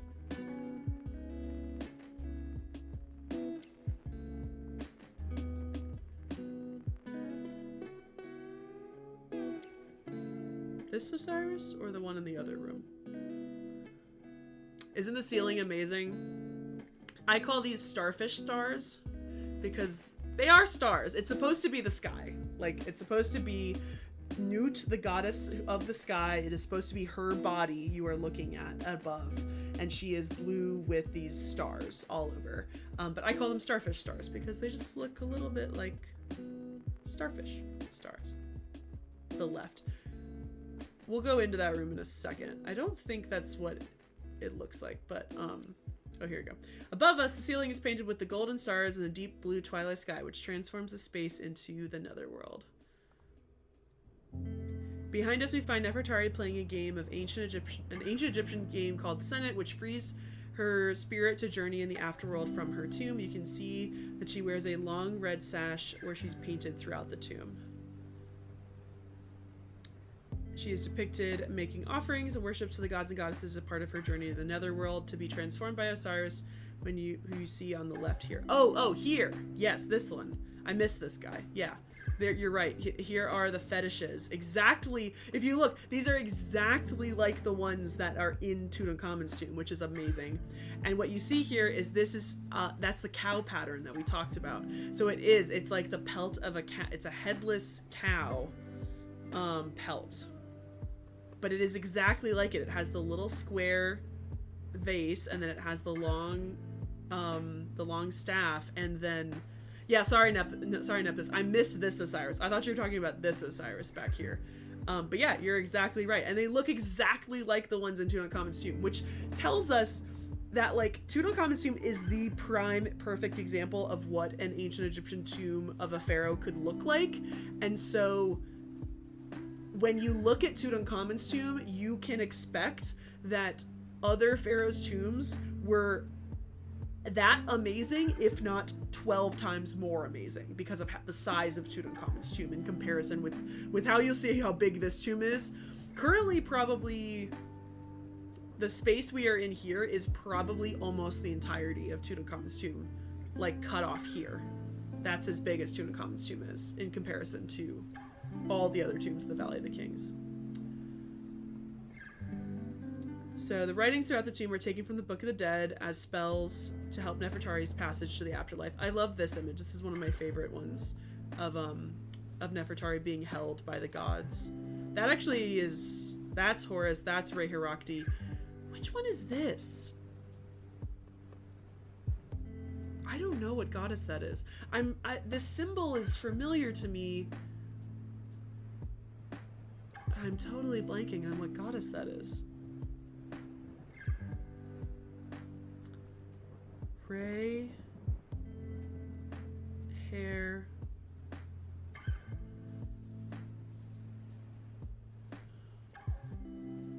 or no, pair, yeah. I do not know who that is. Is the floor, so, they didn't use tile. I'll say that. They didn't use tile. I don't think they would plaster the floor. I think they would keep the floor as natural as it is, but I am not 100% sure. I don't think they would plaster the floor. Thank you for the likes for the live. I don't think they would plaster the floor. I can't imagine why they would do it. Yeah, everything. It's true. I wonder. That's a good point. Maybe they painted it. Maybe they at least painted it. I've never seen any painted evidence of paint on floors, but maybe it's because it's so covered with offerings and boxes and other things that they just don't care what the floor looks like. On the left here, Nefertari in her white gown is led by the goddess Isis. That's not Isis. Pretty sure that's Hathor, but okay. Introduced to Khepri. Isis is depicted wearing a beaded red dress that matches Nefertari's sash. Beaded dresses such as this one would have been worn for important ceremonies and rituals. Is this one at the Petrie Museum? Yeah. This is technically Old Kingdom, though. I'm 99% sure, so not exactly like this one. Isis also wears ornate bracelets and necklaces that's so heavy it needs to have a counterweight in the back. So this is, this is, what's her name? Ahahotep? Why does it say, and below jewelry from Hyksos? That's not what it is. Imentet?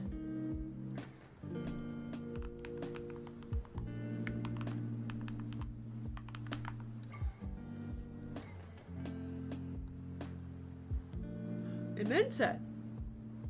I'm not familiar with this goddess. goddess of she of the West, which makes sense because the West is the West is the land of the dead. I've never seen this goddess. Well, wait a second. She's on my list. She's on my list to make a gods video about, and I don't think I've done her yet. Very good, Mal Memo. Very good. Yeah, the emblem of the West. It's like I've seen that before, but I was not familiar with it. Oops, sorry. Oops, sorry. Where am I going? Here. These are not jewelry from the Hyksos. These are jewelry from, like, Aha-Hotep. This is, like, a very strange little thing. They're giving me extra stuff. So, yeah, this thing is not true. I don't know what this website is called, mused.com. I don't know what this website is, but they're not accurate. Because it says, behind us, now Horus leads Nefertari before Hathor and Re Herakti. That's not... We've just established that's Emetet, and this is, I'm 99% sure this... Oh, wait, no. This is... Thank you for the follow. This is actually Isis. That is correct, because here's Isis's name, but she's not wearing the typical Isis headdress. But that is not Hathor. We know that. There's Ma'at. And Ma'at. In the small room beside the main entrance to the chamber, we see Nefertari meeting more of the gods, presenting more offerings. Oh, I love this image. The women with the white hair. So this is Isis, this is Nephthys, and this is Khnum. Probably. They stole Hathor's hat, yeah. And there's Nefertari. And all of these offerings. And look at the giant stack of offerings. This is like a full cow, like carcass, like folded up. And this...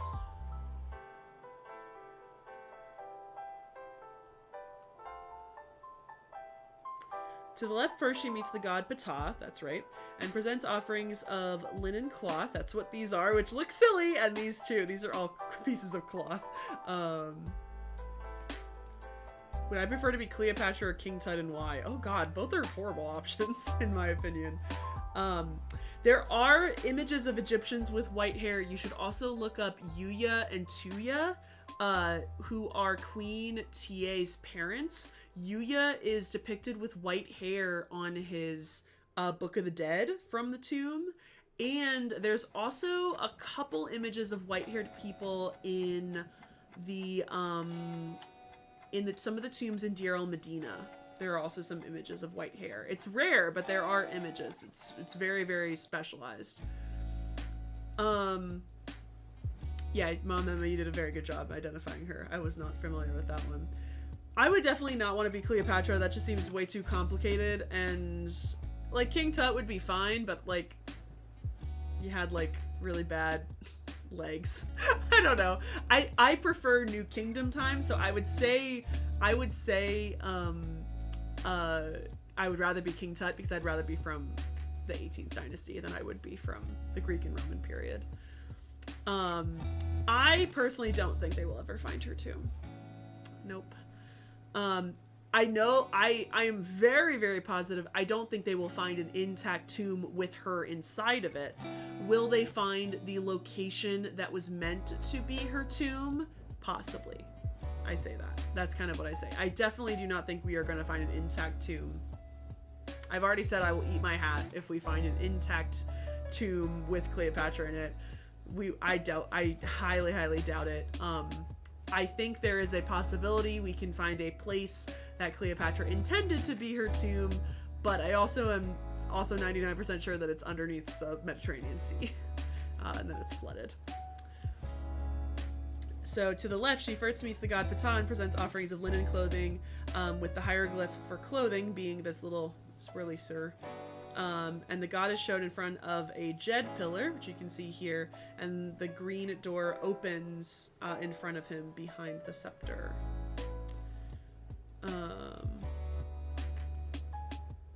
Oh, Thoth! Next, she presents an offering to the god Thoth, who has the head of an ibis bird. In front, she presents a tall stand with a vessel holding a writing tool and a little magical frog. Do I think grave robbers have? No. So, E10 210. I have a video where I talk about on my TikTok about why I think Cleopatra's tomb will not be found. It's somewhere deeper within my Asking Egyptologist playlist, but if you look up like MelissainDeNile and my playlist and Cleopatra, you probably will be able to find it because it's one of my more popular videos and I talk about it in that part. Mainly, I don't think that we will find an intact tomb because I don't think she was actually buried in her tomb. Because of the time period and because of all the things that were going on in that time, I don't believe that she had essentially the power or the support from her constituents, and like she didn't have the amount of people that could have taken her off to be mummified or taken her off to go and get cremated to then get buried. Like, I think that the Romans were on top of them, and I just really don't think that she ever got the chance. I think there's a high possibility that her body was burned and put somewhere. The other thing is, we don't have a single burial for the Ptolemaic pharaohs. Any of them. 300 years, we do not have a single burial for any of the Ptolemaic pharaohs. To me, that says that they were all buried in the same place and that we have not found it yet, which to me tells me it's either a family tomb or it is a crematorium, because Greeks at that time were cremated. And so I think that they were all buried together, and maybe Cleopatra is part of that. And I think that it was probably very close to their palaces and that it probably sunk into the Mediterranean when there was the earthquake, a couple hundred years after. There was an earthquake and the area of the palace sunk into the Mediterranean. And so that is my personal opinion, is that I think because we haven't found any of them, that they all have to be together. Like, to me, that makes the most sense. And I think it's probably at the bottom of the Med. And so we would never really be able to find it. And I'm very, very positive. I'm pretty sure that they were mostly cremated. Because they were Egyptian only to the eyes of the Egyptians. They were probably living a very Greek lifestyle and stuff. Every core computers now have primary control of critical vehicle functions. So, no, but we do... I don't know if they've done any DNA or anything, but we know who the Hyksos are. The Hyksos are a Canaanite people that settled in Egypt in the north during a time of instability in Egypt. They were not conquerors. Yes, did they fight the Egyptians at the end of, what was that, the Second Intermediate Period? Yes. Second Intermediate Period? Yes, Second Intermediate Period. I get the intermediate periods messed up. But we know that they are of Canaanite origin. So the Near East. DNA is not really going to help you in that scenario, to be honest. Because people's back then DNA is weird. Pyramids yet to be discovered? No. There are a couple that we don't... Tombs, yes. Pyramids, no. Hyksos are not related to the Sea People. No, Sea Peoples are later. Sea Peoples are, well, I mean, they could have been. The Sea Peoples are the more elusive group that we don't know really who they are. The Hyksos people, we have a pretty good understanding of who they are. They could be related because they're both from the Near East, but we're not 100% sure. They could very well have been. Sorry, pyramids yet to be discovered. There was a guy named Lepsius who went around Egypt and he made a list of all of the pyramids that he found. But he just numbered them because he did it before hieroglyphs had been translated or understood. So he just wrote down them by number. But many of them, he did not really explain where they are or any sort of like details. So there are a couple that have not been confirmed. So like he has a list of, I don't know, 120. That's not a real number, but I'm guessing. We have found 110. Like there's a small percentage of ones that are on his list that are not identified with real pyramids that we know now. The thing it is, that doesn't mean that those are actual pyramids that he found. I think some of them have been proven not to be pyramids. The tomb being underwater is possible, but I don't think anything would have survived because of it was an earthquake. If there was already a tomb somehow underwater, that's a different story, but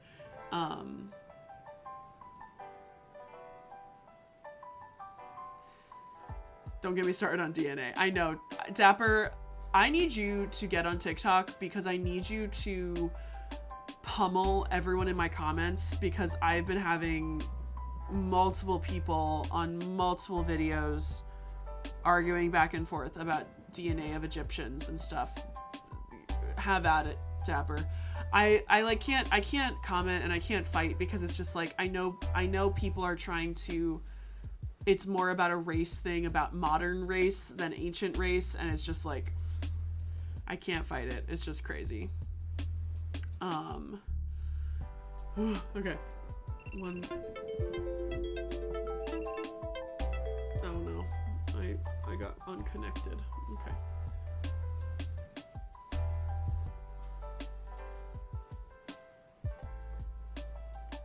Dapper, do I follow you on TikTok? Why do I feel like I don't follow you on TikTok?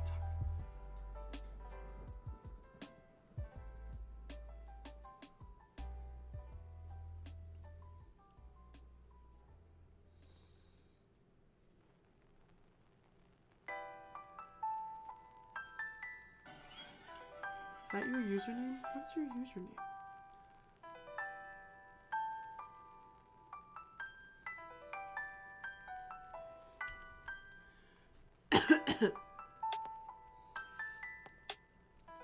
E10210, what is your question? Can you repeat that?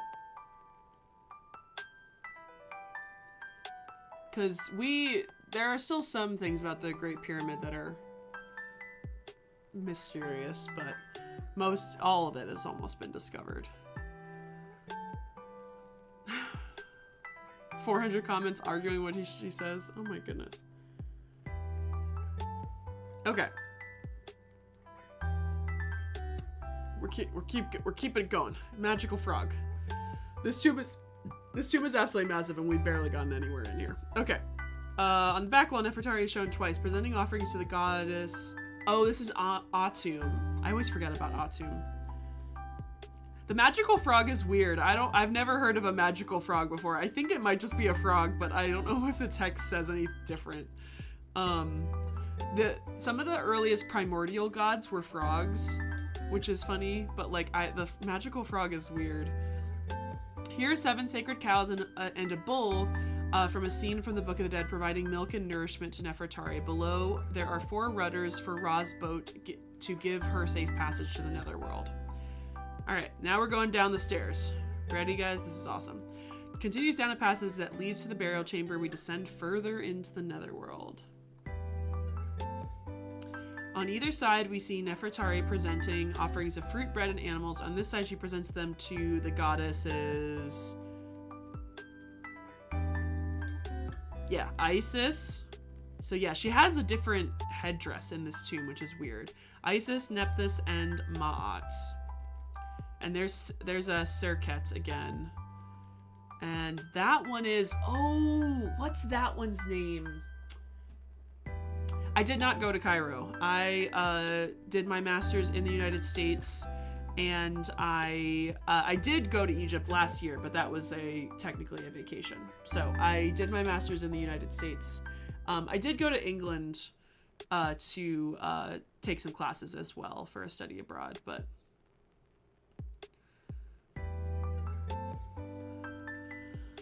oh, what is her name? my I see you. I'm finding you on TikTok and following you.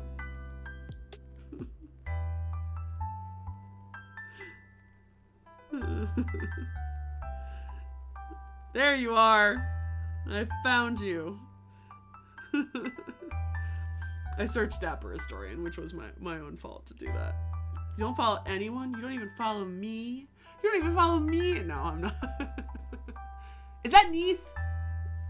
I forget. Nope, that's not what I wanted.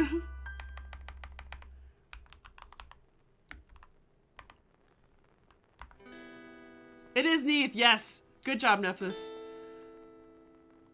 Neath with her little shield. Not Keith. Neath with an N. They ask you how you are, you just have to say that you're fine when you're not really fine, but you just can't get into it because they would never understand. Oh my god. Okay. It's gonna flip me to the other side. Oh, below there are twin depictions of the black jackal god Anubis, also tied with Nefertari's sash, and then you have the snake that also protects, and then here is Isis again with the white hair. And then you have Ma'at at the top saying, I protect my daughter, the great king's wife, Nefertari. Feel free to lurk. No, go back up. Why did it do that? Ah! Go back up the stairs. I wanted to look at the other side. It might... Technically, it all kind of goes on one big wall. Oh, is it like that? Okay, so if you look at these cobras, so see, they have like the cartouche. It says, this is gonna actually say Nefri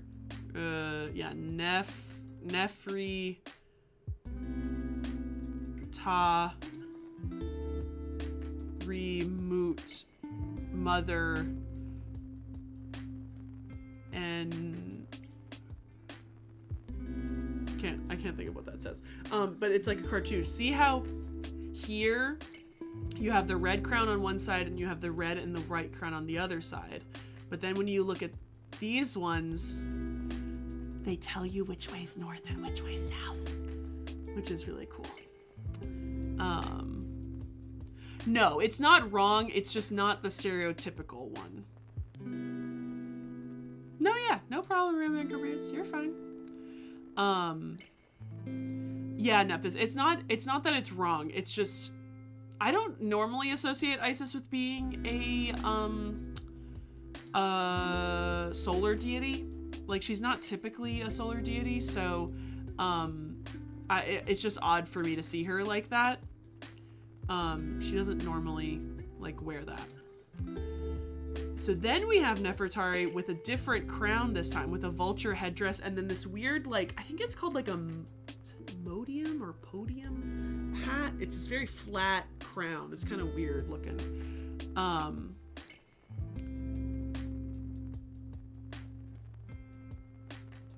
What do you mean by subjective versus objective? Like, sorry, that has stumped me. What do you mean by that? Oh, the cobras. Well, I actually will admit. What is this one? Okay, so see how this one. Ignore these two. See how this one has the red crown, and this one has it technically has both the red and the white crown. These ones are telling you which way is going to be north and which way is going to be south. I think.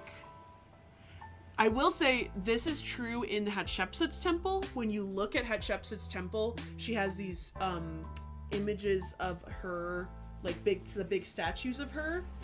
The ones, when you're looking at it, the ones are gonna have the crown that's associated with the north on the right side, and on the south, it's gonna have a different crown. I always forget which one is the north and which one is the south, so don't ask me right now because I'm gonna have to Google it and I'm gonna be embarrassed. But I'm not 100% I think that's probably accurate in this tomb, because most ancient Egyptian tombs are carved in a very particular place so that it does fall on a certain axis. But yeah. That's so nice for my Beards. that don't have right, left. Oh, okay.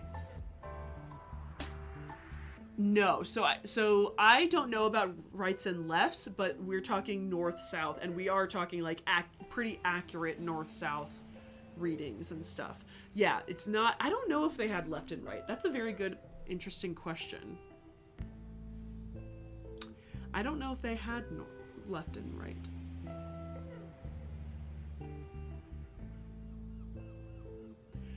Well, yeah. So that's the other problem is that.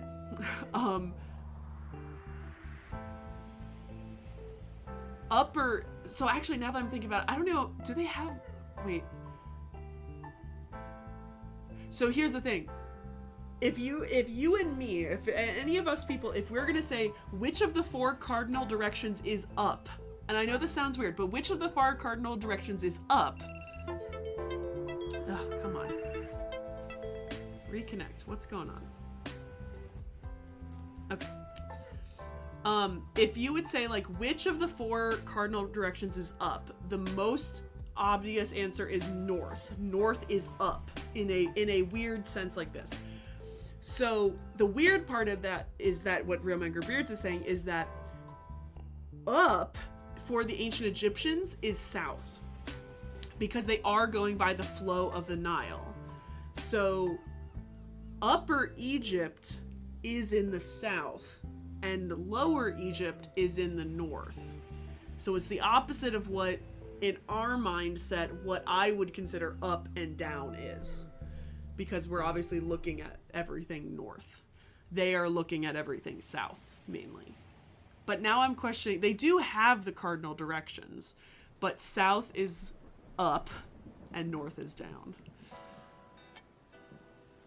Okay, back down the staircase. Another little Anubis, and then you have Nephthys on the other side here. So, then you get down to this chamber. Oh, go back a little bit. I want to be able to observe. There's Ma'at. And Ma'at again. And then again, you see how this one only has the white crown, and this one has the white and the red crown? I don't know. I don't know if this tomb actually follows that, but they wouldn't mess that up purposely. So, the final chamber is where the queen would have been laid to rest in a red granite. Wait, is that right? Yeah, okay. So this final chamber is where the queen would have been laid to rest in a red granite sarcophagus, probably here in the middle. In front of you, 2 priests wearing leopard skin meet Nefertari and direct her west and inward. The tomb was plundered by robbers after she was buried, so not much was recovered of the treasures and offerings that would have filled this chamber. You got Osiris on either side, and look, you got the fetishes again. Absolute direction. Yeah. That makes more sense. And Dapper, that is also true that Upper Egypt is also taller. It's weird to say, but it is actually, that is also true, is that Upper Egypt is of a higher elevation than Lower Egypt. Yes, you're actually, it's a secondary reason why they called that. You know, you are absolutely right. I realized you were joking halfway through, but no, that is actually true, is that Upper Egypt is at a higher elevation, and because water flows downhill, yeah. And the delta is really low. So Dapper, your joke is actually true. The Nile doesn't flow uphill. I know it's kind of obvious, but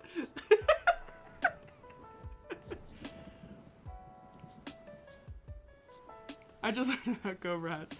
Yeah, I know it's true in Hatshepsut's mortuary temple, and now I'm kind of questioning if that's actually true about this one. But I know that a lot of these things do follow the exact axis of north, south, east, or west, and so I feel like it has to be accurate. Red crown is Lower Egypt, white crown is Upper Egypt, which means the red crown is the north and the white crown is the south. Thank you. Thank you, Mao Memo, for looking it up for me, because I always forget it. And they each have an Egyptian name, and I always forget those two. Come on, TikTok. Reconnect. Oh, actually, my Twitch is not being nice to me. Okay. It's my Wi-Fi. It's my Wi-Fi! I apologize. I apologize. We'll be fine. We'll be fine. Can't even cause chaos properly. Alright. We're gonna keep on going. Alright, the remaining fragments of her stone. This is not her stone sarcophagus. Why are we showing a picture of this? This is a very weird virtual tour because the items are not even relative to this tomb. The remaining fragments of her stone sarcophagus may have held a more elaborately decorated outer coffin, such as this one, which was discovered nearby. This is the one, this is Tuya. This is the one we looked at. This is the one we looked at last week for our discussion stream. Bonus, yeah, bonus sarcophagus. White being south. Yeah, I don't know. I won't know why I can never remember it. These are at the Luxor Museum. Inside her sarcophagus, an outer coffin would have been a smaller coffin and adornments for her mummy, perhaps similar to this noble buried at the Luxor Museum. Along with her mummy, the priest and her family would have buried Nefertari with many magical artifacts such as these scarabs, amulets, and shabti, small statues that would have done work for Nefertari in her new life. I don't know why they're showing these because we do have some items from Nefertari's tomb.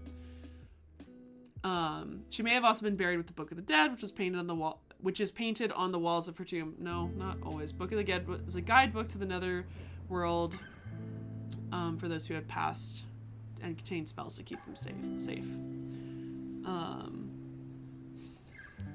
The sarcophagi are so full of themselves. Oh, dapper. Hi, Alex. Her burial chamber reenacts scenes from the Book of the Dead here, which begin from left to right along the wall. So this is like one thing that's very obvious with this place.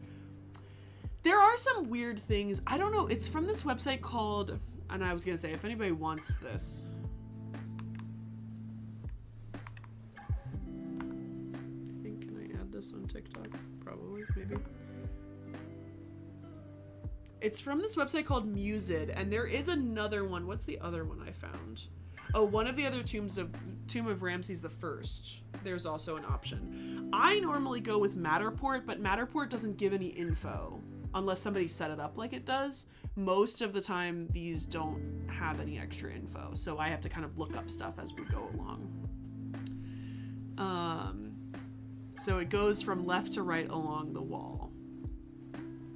So the soul of Nefertari must pass through these gates. So here you see a little gate of the netherworld to her journey to Osiris at the back wall of the tomb. The gate is guarded by 3 deities, which you can see over here. The first with the head of a ram holds a leafy branch and a knife in his hands. And this person has a knife. On the second gate, you can see here, the name of the first guardian is Opener of the Forehead. I love the names of demons. They're so funny. Demons/guardians. They're really funny. I just put it in the comments, Tay in the Wind. And thank you for the follow. It's on this website called Musid. Sorry.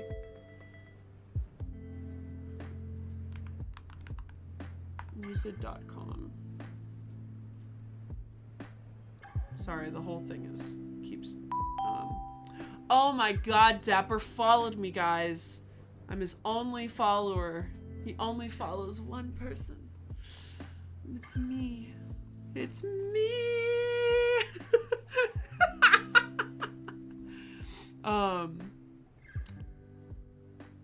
The other really good place to find some of these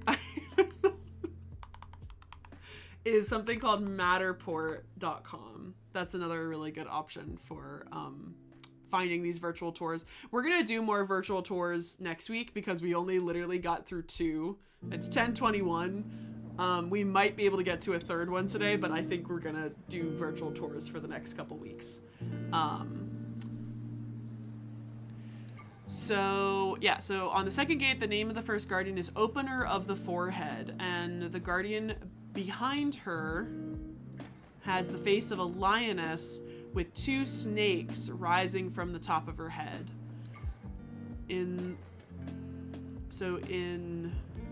Oh, and here. In a small niche below, the canopic jars holding Nefertari's organs would have been placed for her burial. So yeah, you can see these knives are like big kitchen knives, sort of. And these are kind of the demons slash guardians that you are supposed to get through as you go through all of these gates.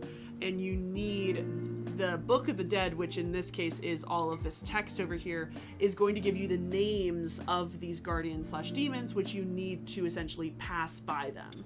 Because you need to essentially say, I know your name and I have thus power over you, and then you will be able to pass by them. So the Book of the Dead is that big cheat sheet that you need to get through all of these different gates. H, M, and S, that's...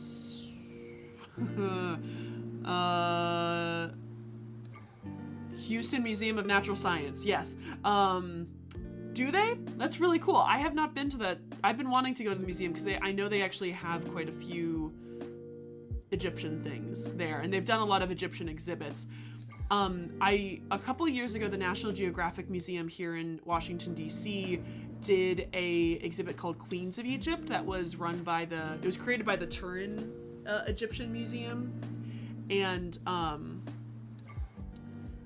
we did not, we're not going to get yes to anything. I also don't have a Tomb of Scorpion 1. We don't have a virtual tour of him. But yeah, we're not going to get to any of the Old Kingdom ones tonight because I had like 17. And that was optimistic of me to get to.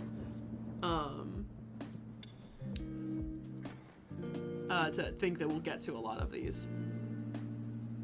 Oh, it does? Oh, there's one on Matterport too? That's cool. That's awesome. So the National Geographic The Queens of Egypt exhibit included a virtual tour of this tomb, which was really, really cool. And it was like in person, and you got to go around it. All right, next part. Oh, look, it's what we just looked. It's King Tutankhamun's organs. The ancient Egyptians removed the internal organs of Nefertari during mummification to be guarded by the four sons of Horus. They placed the organs in jars like these, like from the nearby tomb of Tutankhamun. It's a beautiful alabaster box. Okay, the gates continue on the back wall that has been damaged over the millennia since it was first painted. Yeah, so unfortunately, you got one more gate over there, and there would have been a gate here. Maybe. Yeah, I think there would have been a gate here because there were guards over here. And then there's another gate over here. Protecting these monuments for future generations continues to be an important work. I know. VR has always been one of the things that I've wanted to get because there are quite a few VR only like Steam games that are Egypt themed. And they're not really games. A lot of them are these like virtual tours. If I can find a cheap VR, I am gonna do it because it's always just kind of been like a couple years in sort of thing. Sorry, TikTok is not happy with me tonight.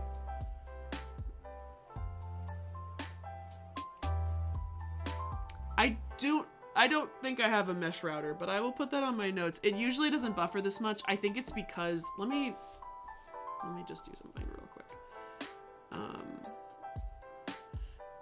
Ignore all of these.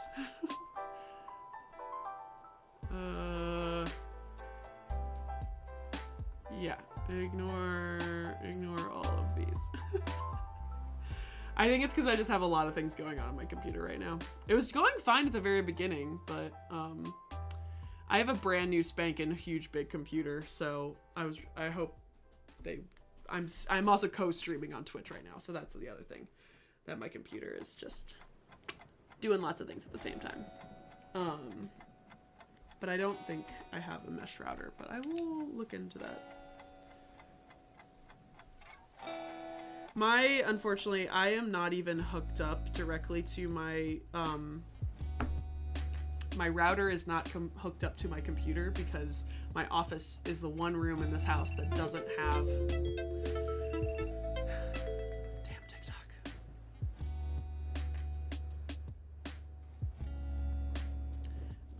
My router is the one, my office is the one room that does not have a hookup for my router. So it's in my, so I'd have to do like a 30-foot thing. Oh my God, Dapper, you're so funny. All right, next part. The scenes continue, following the walls in the other direction. Here, Nefertari journeys through the portals of the Netherworld, each with its guardian. The first partially destroyed portal was watched by a vulture-headed guardian that you can see here.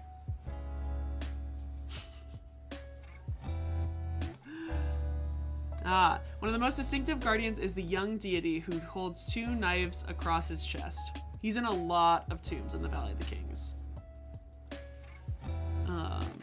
And the Valley of the Queens, actually. This is another really famous image. So finally on the back wall, Nefertari completes her journey to the portals to reach Osiris. Two stands are in front of her, holding a golden vessel, and then the 4 sons of Horus.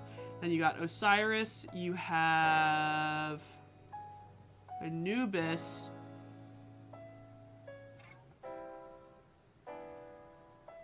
Is that Seshes? Seshes, maybe?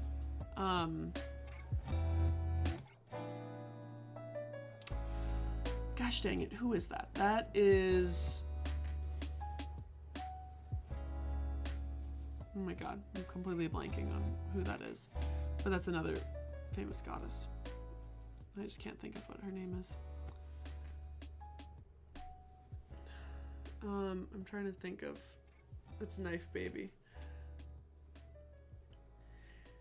Yeah, that was what we were going to do, and then I got a really powerful, like, I have antennas in the back of my computer to, like, hook up to it, but I think that does the trick. It's just not the best sometimes. Egyptian, oh God.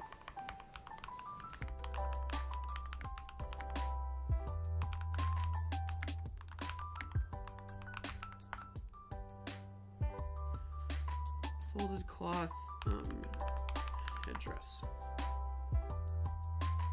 It's not gonna give me what I want. Damn you, TikTok.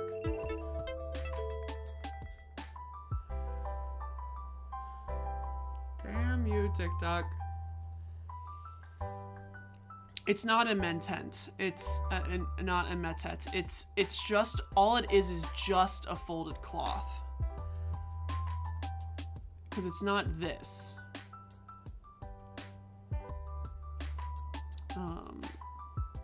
Sorry, too many tabs open.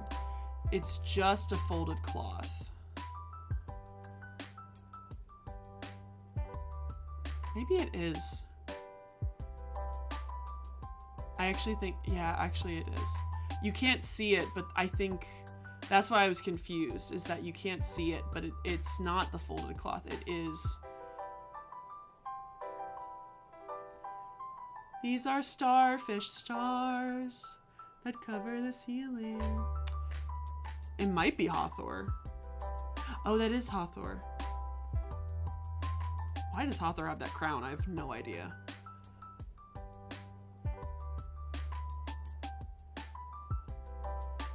Yeah, I always forget that's Hathor's symbol. I don't know what that crown is then. Oh, sorry. Melissa needs to read. Melissa needs to read. Above Hathor's head is the hieroglyph for West. Nefertari has reached the end of her journey and the renewal of her life. Melissa needs to read. That's very weird that they would do that, but I guess that's fine. Yes, the ceiling is stars, because literally the goddess Nut, is literally the sky. She stands up, like her arms are on one side, her body's on the sky, and then her legs does that. No, the stars, no constellations really on these ceilings. They're very standardized. They're all in very straight lines, like across the sky. But yes, it is. I call it starfish because they look like obviously they look like stars. To me, they look like starfish. So it is a joke that I call them starfish stars. But yeah, they just kind of look like, because they don't point, they're just lines, so they look like starfish, and so I call them starfish stars. That is a personal thing. Nobody else calls them that. It's just me. All right. All right, looking back, that concludes the exploration of this tomb, but only the start of the story of the Netherworld and burials here. So there's Ametet again, and there's Isis. Continue exploring. Oh wait, go back. No, I want continue exploring in here. Free explore, thank you. Okay, it sent me all the way back up to the top. Ah! Glitching. What I wanted to see is if you can go into the back rooms. No, you can't. So there's a lot of little tiny back rooms in here as well. I thought this tomb was actually bigger. Weirdly, I never got it to go into this tomb, but I actually thought this tomb was bigger. So there's another small room over here, and there's another small room over here. I don't know why I thought this tomb was really bigger. I know, Isis with the throne finally. Oh yeah, I wanted to go look at so when you're standing in the center, you see the 4 Jed pillars for stability, which is a very cool like emblem. And then yeah, so you got another Isis over here. You have Ametet for the west, or Hathor, who knows. And then you have Anubis on this side, and you have Isis again on this side. I do like ancient history.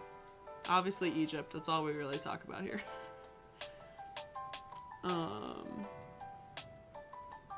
Move. Can't move. I wanted to see what other ones are on. So these ones are cool. It has these priests, but I don't know what's on the other side. Okay, so there's Hathor with Nefertari and Isis, but looking like Hathor with Nefertari. It's so interesting that they are just swapping crowns, swapping headdresses this entire time. I wonder what Egyptians would have thought. Just like stay connected, please. Huge suns, vast distances away. I think they would have freaked out because they love the sun. They love the sun. Okay, what time is it? 10:35? Okay, I think we can do one more. And I think we're gonna do this one, which is the Tomb of Ramses VI. This is like a super, super detailed one. We'll do this and then we'll probably, I'm sure there's something in the text that actually has it.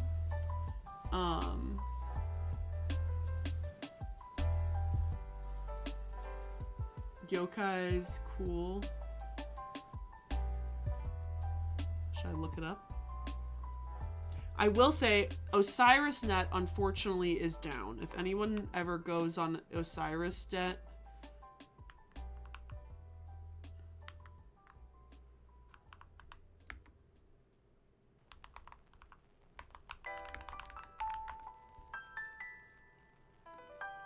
are you if you find it, can you send it to me? Can you message it to me on TikTok? Yeah, the guy who ran OsirisNet is sick, so the whole website is down. You can see it on the Wayback Machine as long as you look up a particular link.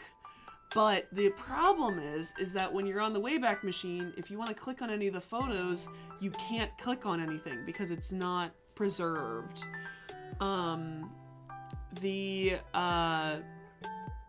A couple people have been I've been seeing that people have been trying to reach out to him.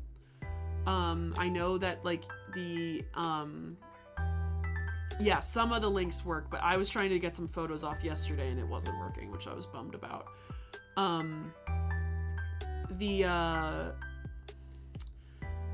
what's it called? The Ancient Egypt podcast, Ancient Egypt History podcast. I know they were trying to see if like they could reach out. I was trying to see if I could reach out, but I haven't heard anything yet, which is really upsetting. It's like really sad because that was such a great resource, and I just don't understand. Like, somebody just needs to buy, like, keep, like, you don't need to add anything to it. I hate to say it. Like, yes, it would be lovely if you could add some stuff to it, but honestly, just, like, leave it up there, please. Like, obviously, like, he let the, I don't know, the IP, like, or not the IP, the words, my throat hurts. I've been talking so much. He let something lapse, obviously. All right, so this is the tomb of Ramses the Sixth. Domain, thank you. That's the word I was thinking of. Yeah, he obviously let the domain slip or something because it's just not there.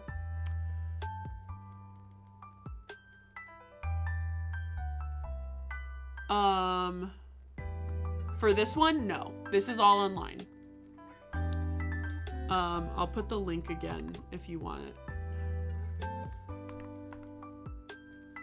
If you look up virtual tour of Nefertari's tomb, you'll be able to find it. But that is the link to it. And then this one is weird. I don't know. This one's on an interesting website. Let me know if you guys can see these links when I'm putting them in the TikTok chat, because I am putting them in there, but I want to make sure you guys see it. This one is on describingegypt.com/tours, which, like, what tours do they have? I'm going back. Oh, shoot. This got more stuff that I didn't even know about. Wait a second. Okay, so there's Ramses the Sixth.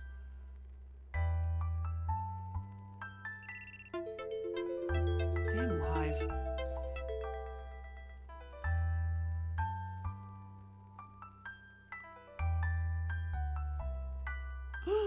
It has Horemheb's tomb? Oh my god. I didn't even find these ones in my Google. This is the... Oh, they have both Horemheb's tomb. Oh. I was gonna say... Oh, okay. Oh my god, this has way more... No way. Holy shit. Okay. We've now expanded it by like 7 or 8 more tombs that we'll have to do next week. And then the week after that. And probably the week after that. Okay, cool. I did not know this existed. Okay, so we're going to focus on Ramses VI. It's going to be the last one that we're going to do today. We're going to... I'll look at my calendar briefly when we finish. I think we probably will...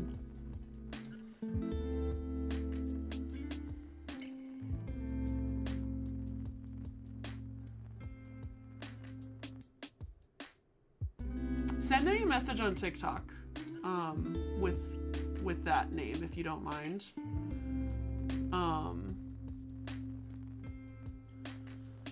Because I'll look it up. Because I'm curious. Like, if you have the actual, like, URL or something, can you message it to me? Instead of putting it in chat, like, actually send me a message. Because I'm interested. Oh my god, excuse me. So this is Ramses the Sixth. This is in the Valley of the Kings, and it's number KV9. Thank you. I see it. I'm on my phone, so I'm just curious.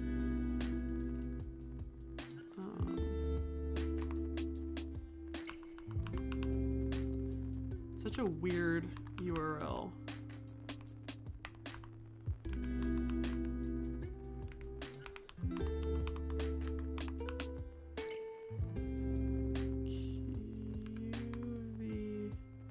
QV66.html. Eh. It's okay. I probably spelled something wrong. Oh, I did. Did I? Did I?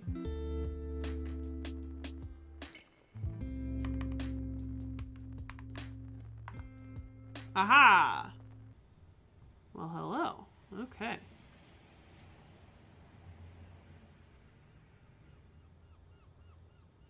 Huh. All right.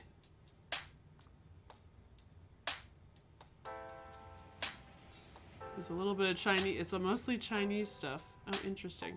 All right. I am starring that for later. Thank you. That's great.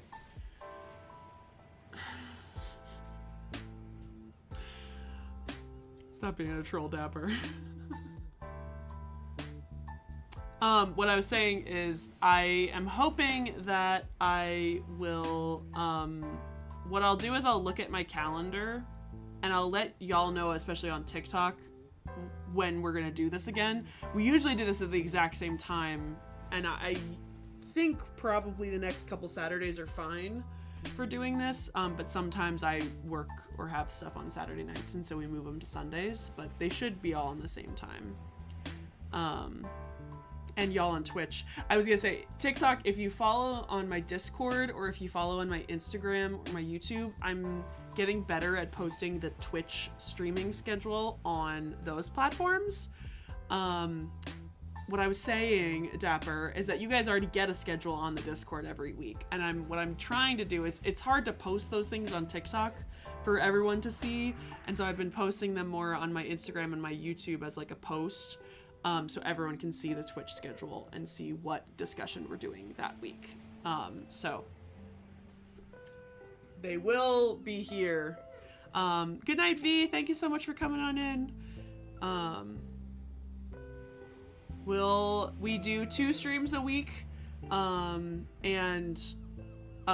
we do 2 streams a week during the weekdays where we play video games that are ancient Egypt or archaeology or history themed, and then we do these discussions, guest lectures, or my lectures on the weekends. So come on back, join the Discord so you can see the schedule. I know, I was doing so much Googling and I was surprised this is the only one of those that came up, and I don't know how the other ones missed my Google, because they're all virtual tours, so I don't know how that happened. Okay, sorry, this is Nefertari. We're on Ramses. So,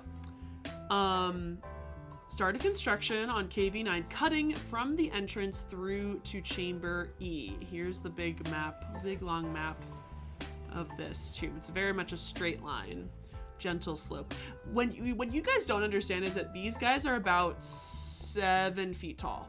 These like images, like these tombs are extremely tall in the Valley of the Kings, which I could not believe how tall these were. Nephthys, I have determined that the only way I will be playing a Menti is if $1 million gets donated or I make partner on Twitch, because I just watched a clip of some guy playing it and it looked even more scary than the trailer, and I was like, oh my god, I cannot play that game. TLA or Sith Project Current? No, because I learned hieroglyphs when I did my master's. I did not use either of those, though. Honestly, send me those links because I need some refreshers on hieroglyphs. But yeah, I learned them in school. I learned them in my master's program.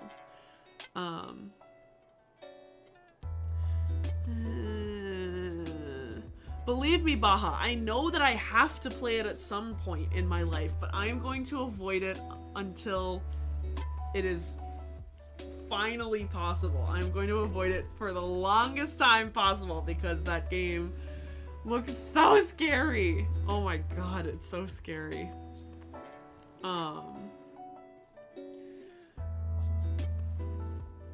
Alright, so the weird thing about the Valley of the Kings tombs that I realized when I went to the Valley of the Kings last year is the tombs are so similar. They are literally so repetitive. So repetitive.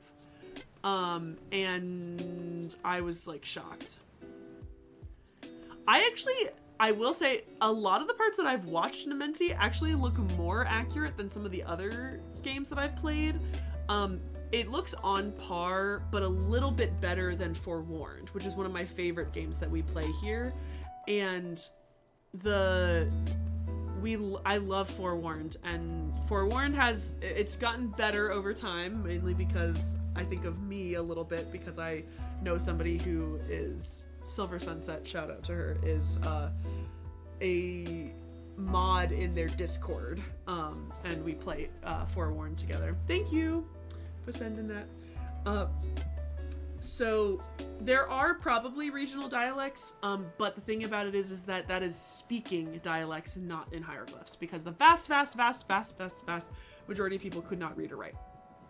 So there are different versions. There are different dialects, but it's not like based on area, it's based on time. So like there is Old Egyptian, there's Middle Egyptian, which is the one that I know how to read and write.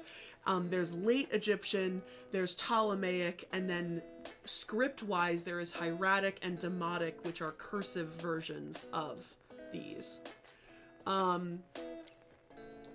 I will not know. I am not a language person. Language is extremely hard for me, so I will probably not learn Demotic or Coptic, and I don't even know Hieratic. Hieratic, I know a few symbols, a few glyphs. Total War Pharaoh, I have not played, but I did a guest stream with SASA, Save Ancient Studies Alliance. So no. You're kidding me. It has the Antinous statues. That's hysterical. That's actually hysterical. Why do they both have those? They must be free copyright. It's at the Vatican Museum. I'm 99% sure that exact statue's at the Vatican Museum. Because I understand the Forewarned, a lot of the objects they have are from the Met, because they have free copyright, so you can use their images without like consequences and stuff.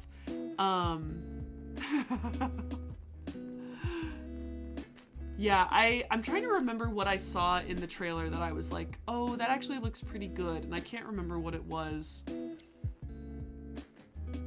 I'd have to watch it again, which I really don't want to. Oh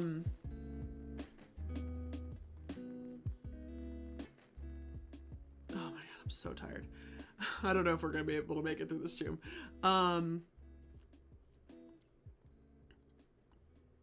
We can. Okay. So let's go down this tomb. Apparently we can only go every so often. Tomb is not as preserved as we would like it to be. That is true. The British Museum, a lot of museums have gotten a lot of 3D reconstructed. That's one of the other things I wanted to do for one of these discussions, is we find 3D models of objects and we look at those, rather than doing the actual stuff. I'm actually going to go back because I didn't realize that it changes the stuff. So Ramses VI finished the excavation of the tomb, decorating the new sections with his own name and image, usurping representations and cartouches of Ramses V in the first 5 corridors. So he essentially took over Ramses V's tomb. It is not known whether Ramses VI removed the body of Ramses V or if the two kings shared the tomb. KV9 has been open since antiquity, which is pretty common with the Valley of the Kings.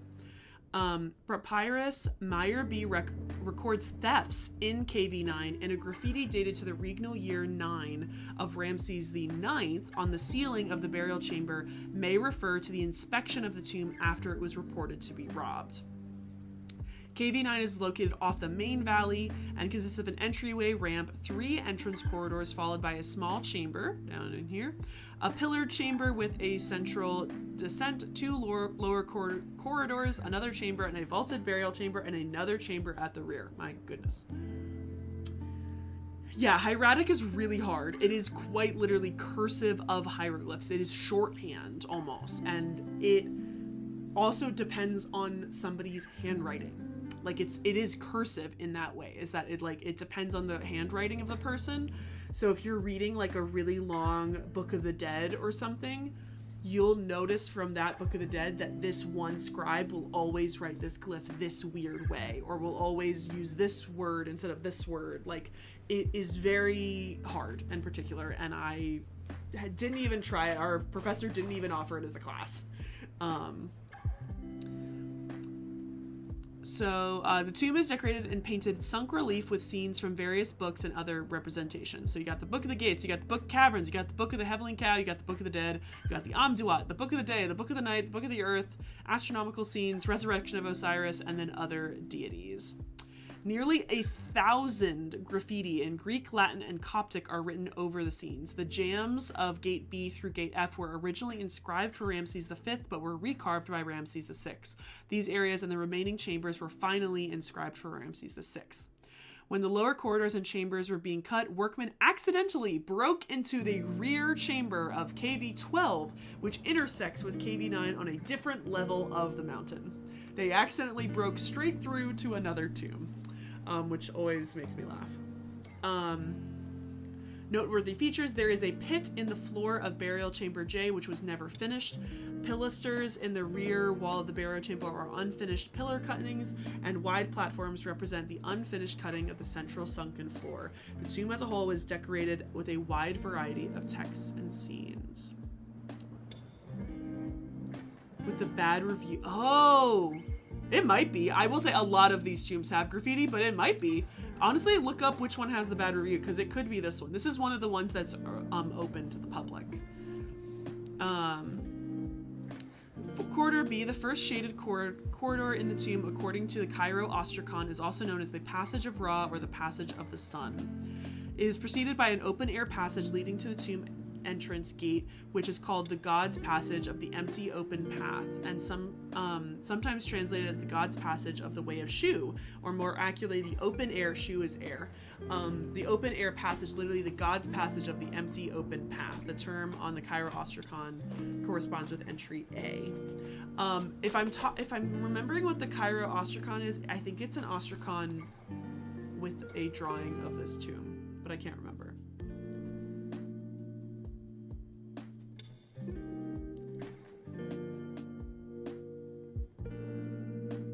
Yeah, we could. Absolutely. No, we could do that. Yeah, we'll do one that's all museums, because there are quite a few museums with Egyptian collections that have virtual tours. So we could do one with all museums. That's a really good idea. Yeah, and I didn't know the Houston one has one. You did a big jump. Yeah, you're little Anubis. Exactly.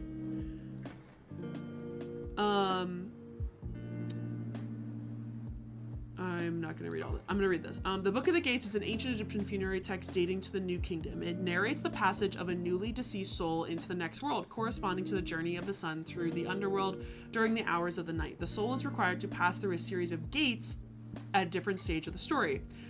The Book of Caverns describes the journey of the sun god Ra through 6 caverns in the underworld, focusing on the interactions between the sun god and the inhabitants of the netherworld, including rewards for the righteous and punishments for the enemy of worldly order, those who fail their judgment in the afterlife. So the interesting thing is, when we looked at Nefertari's tomb, they drew out the gates as you kind of went around. The gates are these. The gates are these like door jambs.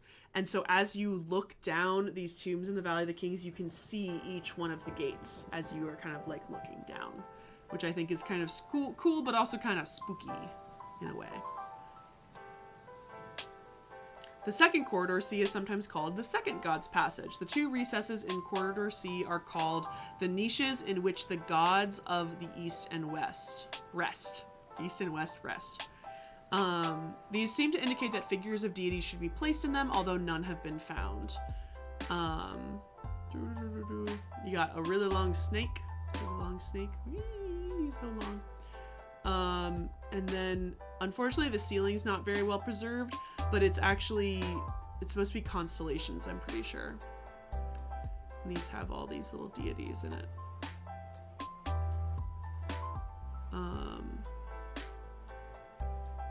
So here you can see a little bit of the graffiti.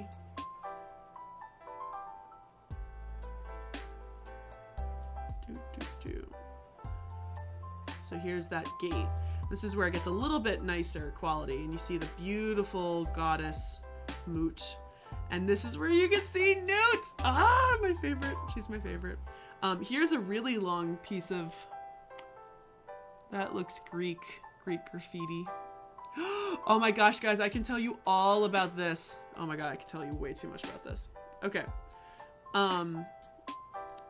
This is... So continue to describe... If you look to your left, just beyond the recess, the upper part of the left wall contains the 4th division, 5th hour of the Book of the Gates in 3 registers, plus the 5th gate with the Judgment Hall of Osiris. Most of the lower registers on both walls have been heavily damaged. Okay, so this image, I'm going to temporarily close this so that we can see this image perfectly. Yes, but also a lot of these tombs flooded.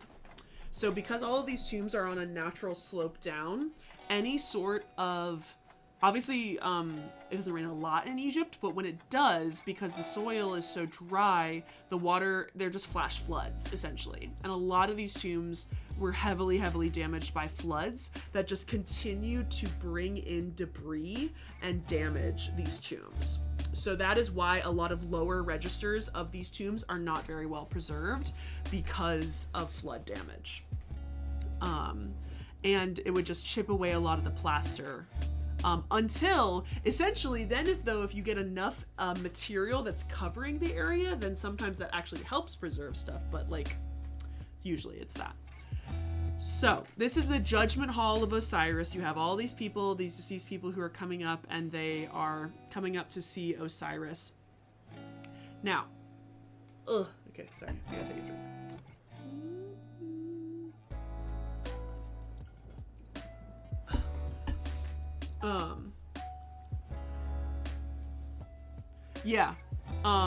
Yeah, and that's one of the reasons why Tut's tomb was never fully robbed, is that shortly after his death, it was robbed probably 2 times, then the priest sealed it back up, and then there was probably a flash flood that may have hidden the entrance, and then eventually, during the Ramesside period,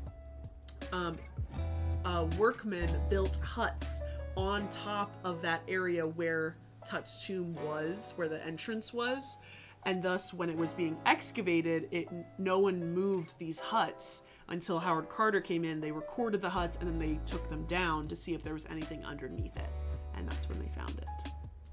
But yeah, both the flash flood definitely helped in antiquity for it not to be robbed, and then the huts helped in modern day for it not to be discovered and robbed. So I know I've told my friends on Twitch this a lot. So this is an image of this Judgment Hall of Osiris. When this tomb was originally, well, it was open in antiquity, but when this tomb was discovered during the Napoleonic campaign, so when Napoleon invades Egypt and he brings all of these savants, all of these people who were learned people in like geology, astronomy, like all of these different things came to Egypt to record what Egypt was like. They came into this tomb. They did not know how to read hieroglyphs. They didn't even know that this was the tomb of Ramses V and VI. They did not know this. They didn't know anything because they couldn't read any sort of hieroglyphs or anything. They come into this tomb and they see this image. And I can't remember the guy's name, but one of the savants draws this. Not accurately enough, but he does draw this. Because remember, you gotta give him some slack. Like, they're going by torchlight, apparently, in some cases. He draws this, not accurately. He messes up some stuff. This then gets spread all around Europe when the description of Egypt gets published and people see this. Because of this scene, they named this tomb the Catacomb of Metempsychosis. Metempsychosis is a fancy word for reincarnation. It is a fancy word for you are human and you die and you get judged and you get reincarnated as something else. All because this guy using his like very Christian background and mind, looked at this and said, well, this is a judgment. And it is technically, yeah, it is sort of the judgment of Osiris, but it's not exactly that. So you come up here and you get judged, and in their mind, if you are bad, you get turned into a pig. Even though this scene up here has really nothing to do with what's going on down here. It's all part of one of the Book of the Dead's, and torchlight, whatever. You know what I mean. You know what I mean. So yeah, so this entire thing named this tomb, even though it is not what it is, and they obviously didn't understand. It should be called the Pig Factory. Yeah, it's a weird thing. I went to a lecture about this in DC for a scholar who has studied this and like the historiography of how this image has been studied. But then he never explained what the pig is. It's like a monkey, it's like a baboon and a pig. He never explained what that is. He just said, oh, it's like, as it says here, I think it says, it's just a part of the Book of the Dead. Like, that's all it is. Or the Book of Caverns or the Book of the Gates. It's one of those. And I was like, okay. It's the fifth gate with the Judgment Hall of Osiris. I think that's what it's supposed to describe. But my favorite thing is that I was in this tomb with my dad, and I walked all the way down the tomb, and I was like, at this point, all the tombs looked very similar to me, and I come back down and I say, huh, Dad! And I'm like, Dad, I know what this is! And I was really happy that I like recognized this, which was really fun. I loved that. All right, this is my favorite part. So when you look at the ceiling over here, you see the legs, and then this is the body. Oh God, how am I gonna get over there? So watch this. That just keeps on going. As we keep going down here, just wait for it. Just wait for it. But this is the body, and see all the stars. These are constellations, but this is her body. This is Newt's body, and we'll catch up with her head over there.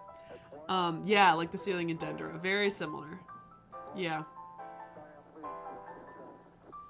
But these are all, I believe, constellations.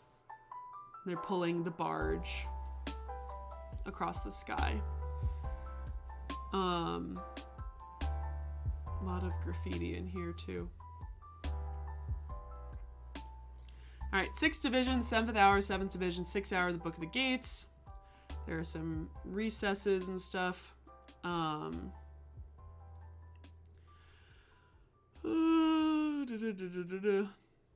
Ceiling depicts the legs and part of the elongated figure of Newt bending over two registers containing the beginning of the Book of the Day. So this is the Book of the Day and the Book of the Night. The Book of Night is a description of the sun god Ra's journey through the heavens, wherein he is swallowed by the sun goddess Newt in the evening and reborn every morning.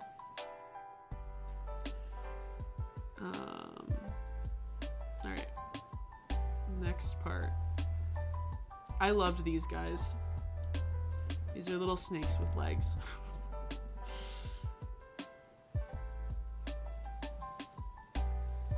Oh, and this. I loved this too. It's like these drowning men. So this is where Ramses VI took over the tomb and continued the excavation. So everything beyond this is Ramses VI.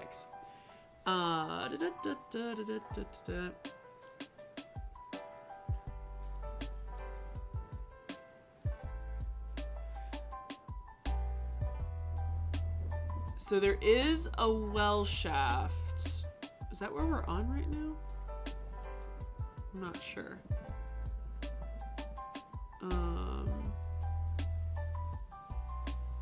I'm gonna keep going. So then it like you have these little rooms, but then it keeps going around. Just like keeps going and keeps going. Like snakes, friends with knife baby, probably.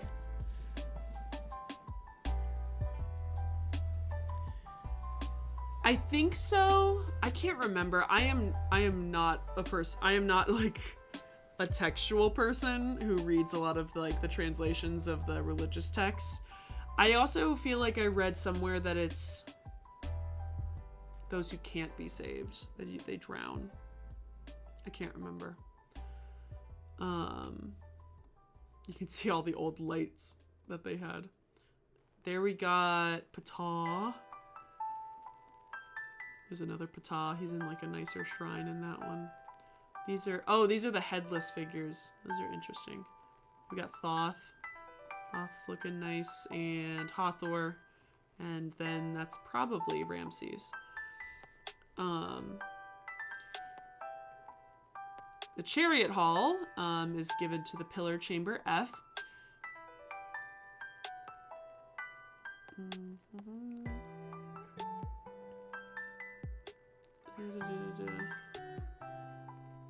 The 10th division, the 11th hour, the 11th division, the 12th hour, the 12th division, the closing scene of the Book of the Gates. Then it also has the Book of the Caverns. At the center of the rear wall above the descent is a double scene of Ramses the Sixth censing and libating before Osiris. Oh yeah, here we go. So this is, he has incense over here and he has libations over here. And note how the sunlight from the tomb entrance is hitting this particular piece at all times, which is really cool. The reliefs on the pillars show Ramses before Khonsu, Amun-Ra, Meret Seger, Ptah Sokar, Osiris, Re-Harakti, Ptah, and the Thoth. So I bet that's... he might be Ptah, Sokar, Osiris. And that's just Ptah. My god, too many. Thank you. I've run out of water. A little bit. Yes, light does damage paint. Absolutely. So these lights need to be a certain particular UV. Hi Anna, how are you, my love? These lights need to be a certain particular UV so that they don't destroy the paint. But yes, paint is very susceptible to light for sure. All right, we're going down deeper. So now we are going underneath it. Oh, there's Newt! I forgot to show you guys Newt. There she is. What a babe. So this is her body, and then as you can see, the sun is going through the body, but then you can see how long she's like, is those her legs? Yeah, that's her legs. Oh, very chill Saturday is always good. Yes, but it is the quote-unquote end of my streaming schedule, so I will post the new streaming schedule tomorrow or Monday. But the normal schedule for you is Tuesdays and Thursdays. We stream on Twitch. Usually Twitch only. I sometimes go on TikTok as well, but usually Twitch only. And we currently are doing Indiana Jones and the Great Circle on Tuesdays at 6:30 Eastern Standard Time. Thursdays is Assassin's Creed 2 at 7:30 Eastern Standard Time. And then it's usually Saturdays we do our discussion streams, but it might be Sunday, usually at 7:30 as well. But I will post it on my Instagram tomorrow or Monday next week. So I post them weekly. Yeah, that's funny. But yeah, there's my Newt. She's super cute. She's swallowing the sun.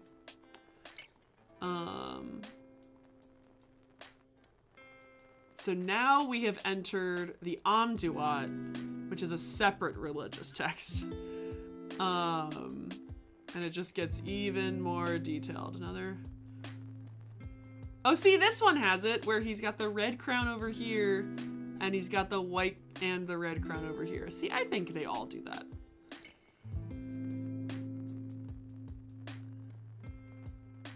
Oh, no. Yes, so a tomb of a king was recently discovered. Have a very good night. Thank you for sticking around. so it was recently discovered. If you want, you can go look at my Instagram version, so you don't have to go on TikTok to be annoyed by people. I have been in your boat. I've been getting some crazy comments lately too. It is a new tomb. It is, I think it's Insta, Nat. I don't think it's Instagram. I think it's Insta, now that I'm thinking about it. Yes, it's on my YouTube too, and on my Facebook. Usually I'm posting them a day after and stuff. But so it is a new tomb. I know. The YouTube is I'm trying the YouTube really hard so that I can get monetized for that one. So go to YouTube and watch it. So I can get views.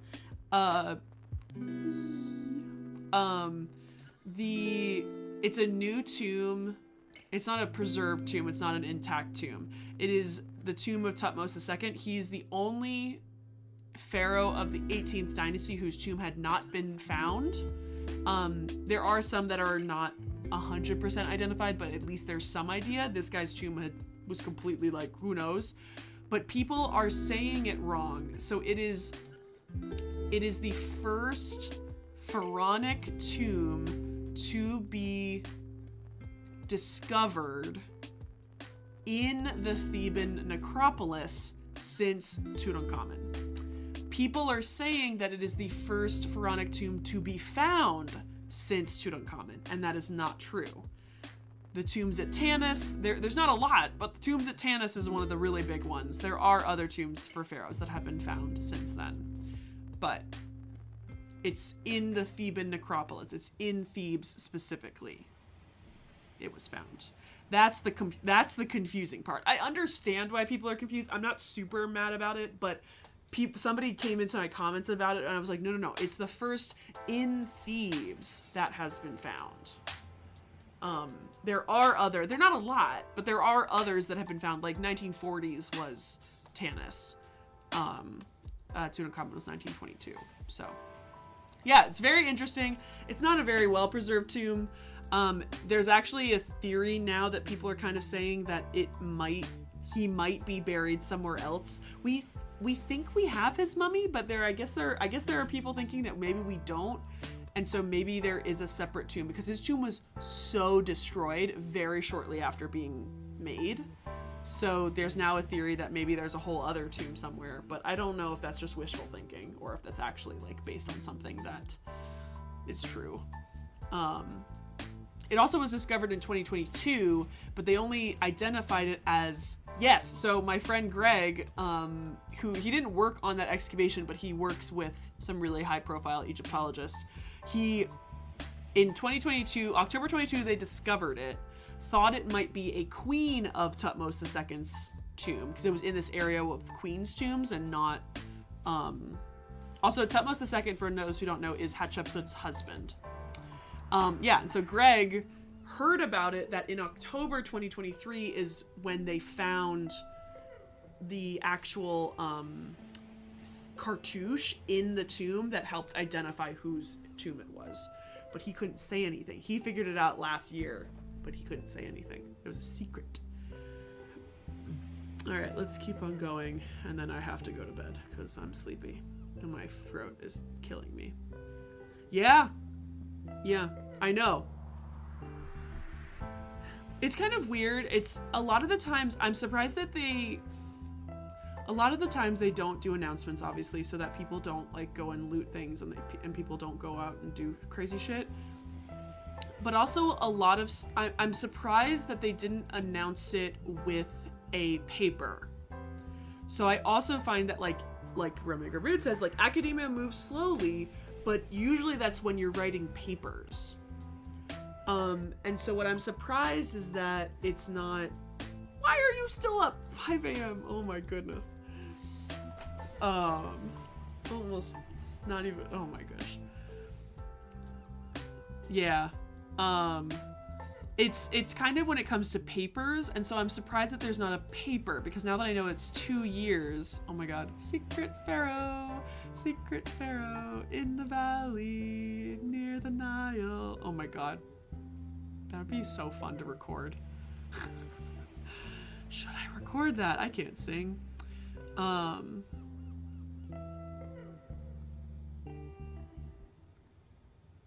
Knowledge is too addicting.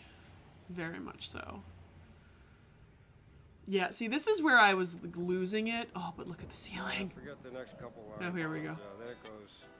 Secret tunnel, secret tunnel, through the mountains, secret, secret, secret, secret tunnel. Yeah. So this I could read, I could sight read because I know enough. So this is Ankh Nisu BT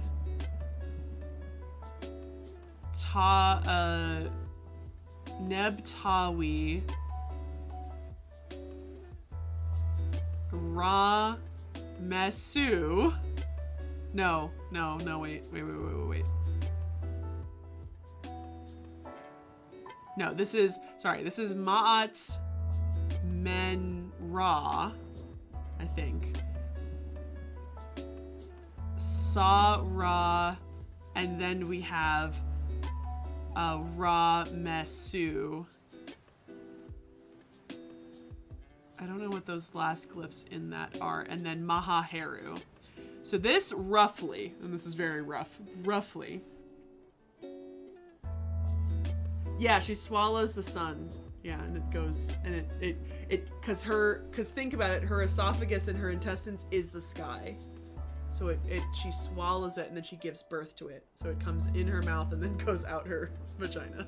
A little confusing, but the Egyptians don't know how the organs really work, so that's okay. So this roughly says like life, it's probably like life to Nisu Biti, the god, Lord of the Two Lands, and then this is probably his throne name, and then this is his personal name, Ramasu, and then the two little things at the very end. It's really hard for me to zoom in and show you. And then it says it the opposite way, and then this just says D-Ankh, like living. But then on the other side, oh my god, the little ore, this little thing in the corner that I'm trying to pull, that Mahaheru means justified, or true of voice, which is essentially meaning that he's dead. It means he is justified in the afterlife, but he is dead zone. Alright, let's keep on going. There's, but again, in this tomb, it is crazy if you look at another one of these tombs, it looks exactly the same. They all have the same things because it's all talking about the same text, and they were all made by the same people, by the same artists who were passing down the knowledge, who also probably could have popped into another older tomb and copied exactly like what it is. And so they're all the same. They're so, like, it's surprising how the same they are. Neptus, we're almost done. As soon as we get to the bottom of this tomb, we're gonna wrap up because I'm fading fast. I'm always impressed with y'all Europeans who stay here for so long. It's a really nice image of him. Oh yeah, I remember which tomb this is. The way I figure out which of these tombs it is what the back end looks like. Exactly. They know where all the good stuff is, so they take it all. This is the most beautiful ceiling, though. I loved this room. So, look at this ceiling. So again, here you have, I'm gonna delete this so you can see this fully. So here you have Newt, you have her arms all the way down here, you have her full body, then you have her waist and her feet, and you have the exact same thing on the other side as well. And in this section, she's swallowing the sun and giving birth to the sun at the same time. It's just like absolutely the most beautiful thing you've ever seen. Unrealistic body standards. she conquers the earth. It's like amazing. She just covers the whole earth. And her husband Geb is the land. So he lays down like this and she stands on top as the sun and as the sky, which is just like amazing. So there's some big chunks of this sarcophagus. This thing is super thick. This is a reconstruction of one of the sarcophagi. This is also a reconstruction, but if I remember correctly, yes. Yes. The face of this, though, I actually think is in the British Museum. And I think the model that's sitting in the tomb, I think is like a plaster cast. Because the jackasses won't give it back. Alright. The burial pit. So there's a burial pit here. The burial chamber is known as the House of Gold, wherein one rests. If the tomb had been completed, the right and north sides of the lower floor would have been extended, as you can see here, leaving only the ledges of the upper floor on, leaving the other side.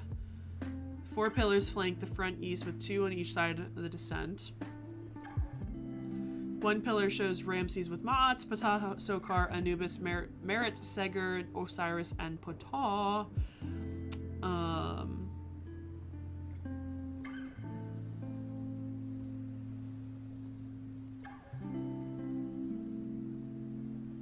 We're gonna go to the rear.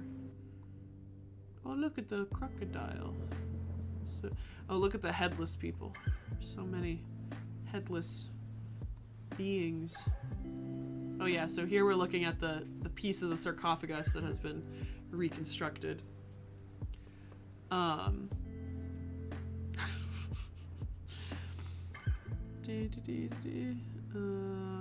vaulted ceiling, which extends over the burial pit. The sky goddess nude is drawn twice. It's the book of the day and looks like the book of night as well. The burial chamber in the tomb of Ramses VI assumed its present look after the conservation project carried out here in the 2000s. The sarcophagus box, now displayed on the right side part of the chamber, was pieced together from hundreds of fragments shattered in antiquity and previously found in different parts of the tomb. It was decided to leave the gigantic outer stone box, which you can see here, broken and displaced. The current placement of the restored pieces is not the same as their original locations, but it was a serious conservation and presentation issue of where and how to put the restored pieces and what and how to restore in the first place. Finally, can we see it over here, maybe? Scrolling down again.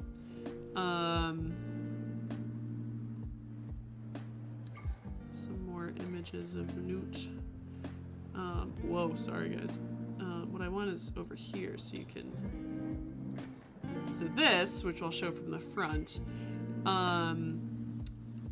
was put on display in the central niche in the back wall, not in its original place. The head part of the lid has been in London since the early 19th century. Displayed in this tomb is an exact replica. And this is this back little niche, which also has some graffiti on it as well. So there's the thing. Oh my goodness. Okay, we're done. I'm so sad. Hi, hon. Thank you for dropping in. Yes, I'm so tired. We're finishing up. Well, we're finishing up with the tombs, but we'll hang out for just a quick sec to find someone to go raid and stuff. But don't worry, we're gonna be doing these the next couple weekends because the amount of tombs that I did not cover tonight was way too much. I literally only... How many did we get to? We got to 3. We got to 3 virtual tours. We did all of Tutankhamun's objects in the museum. We did Nefertari, and we did Ramses the 5th and 6th. So...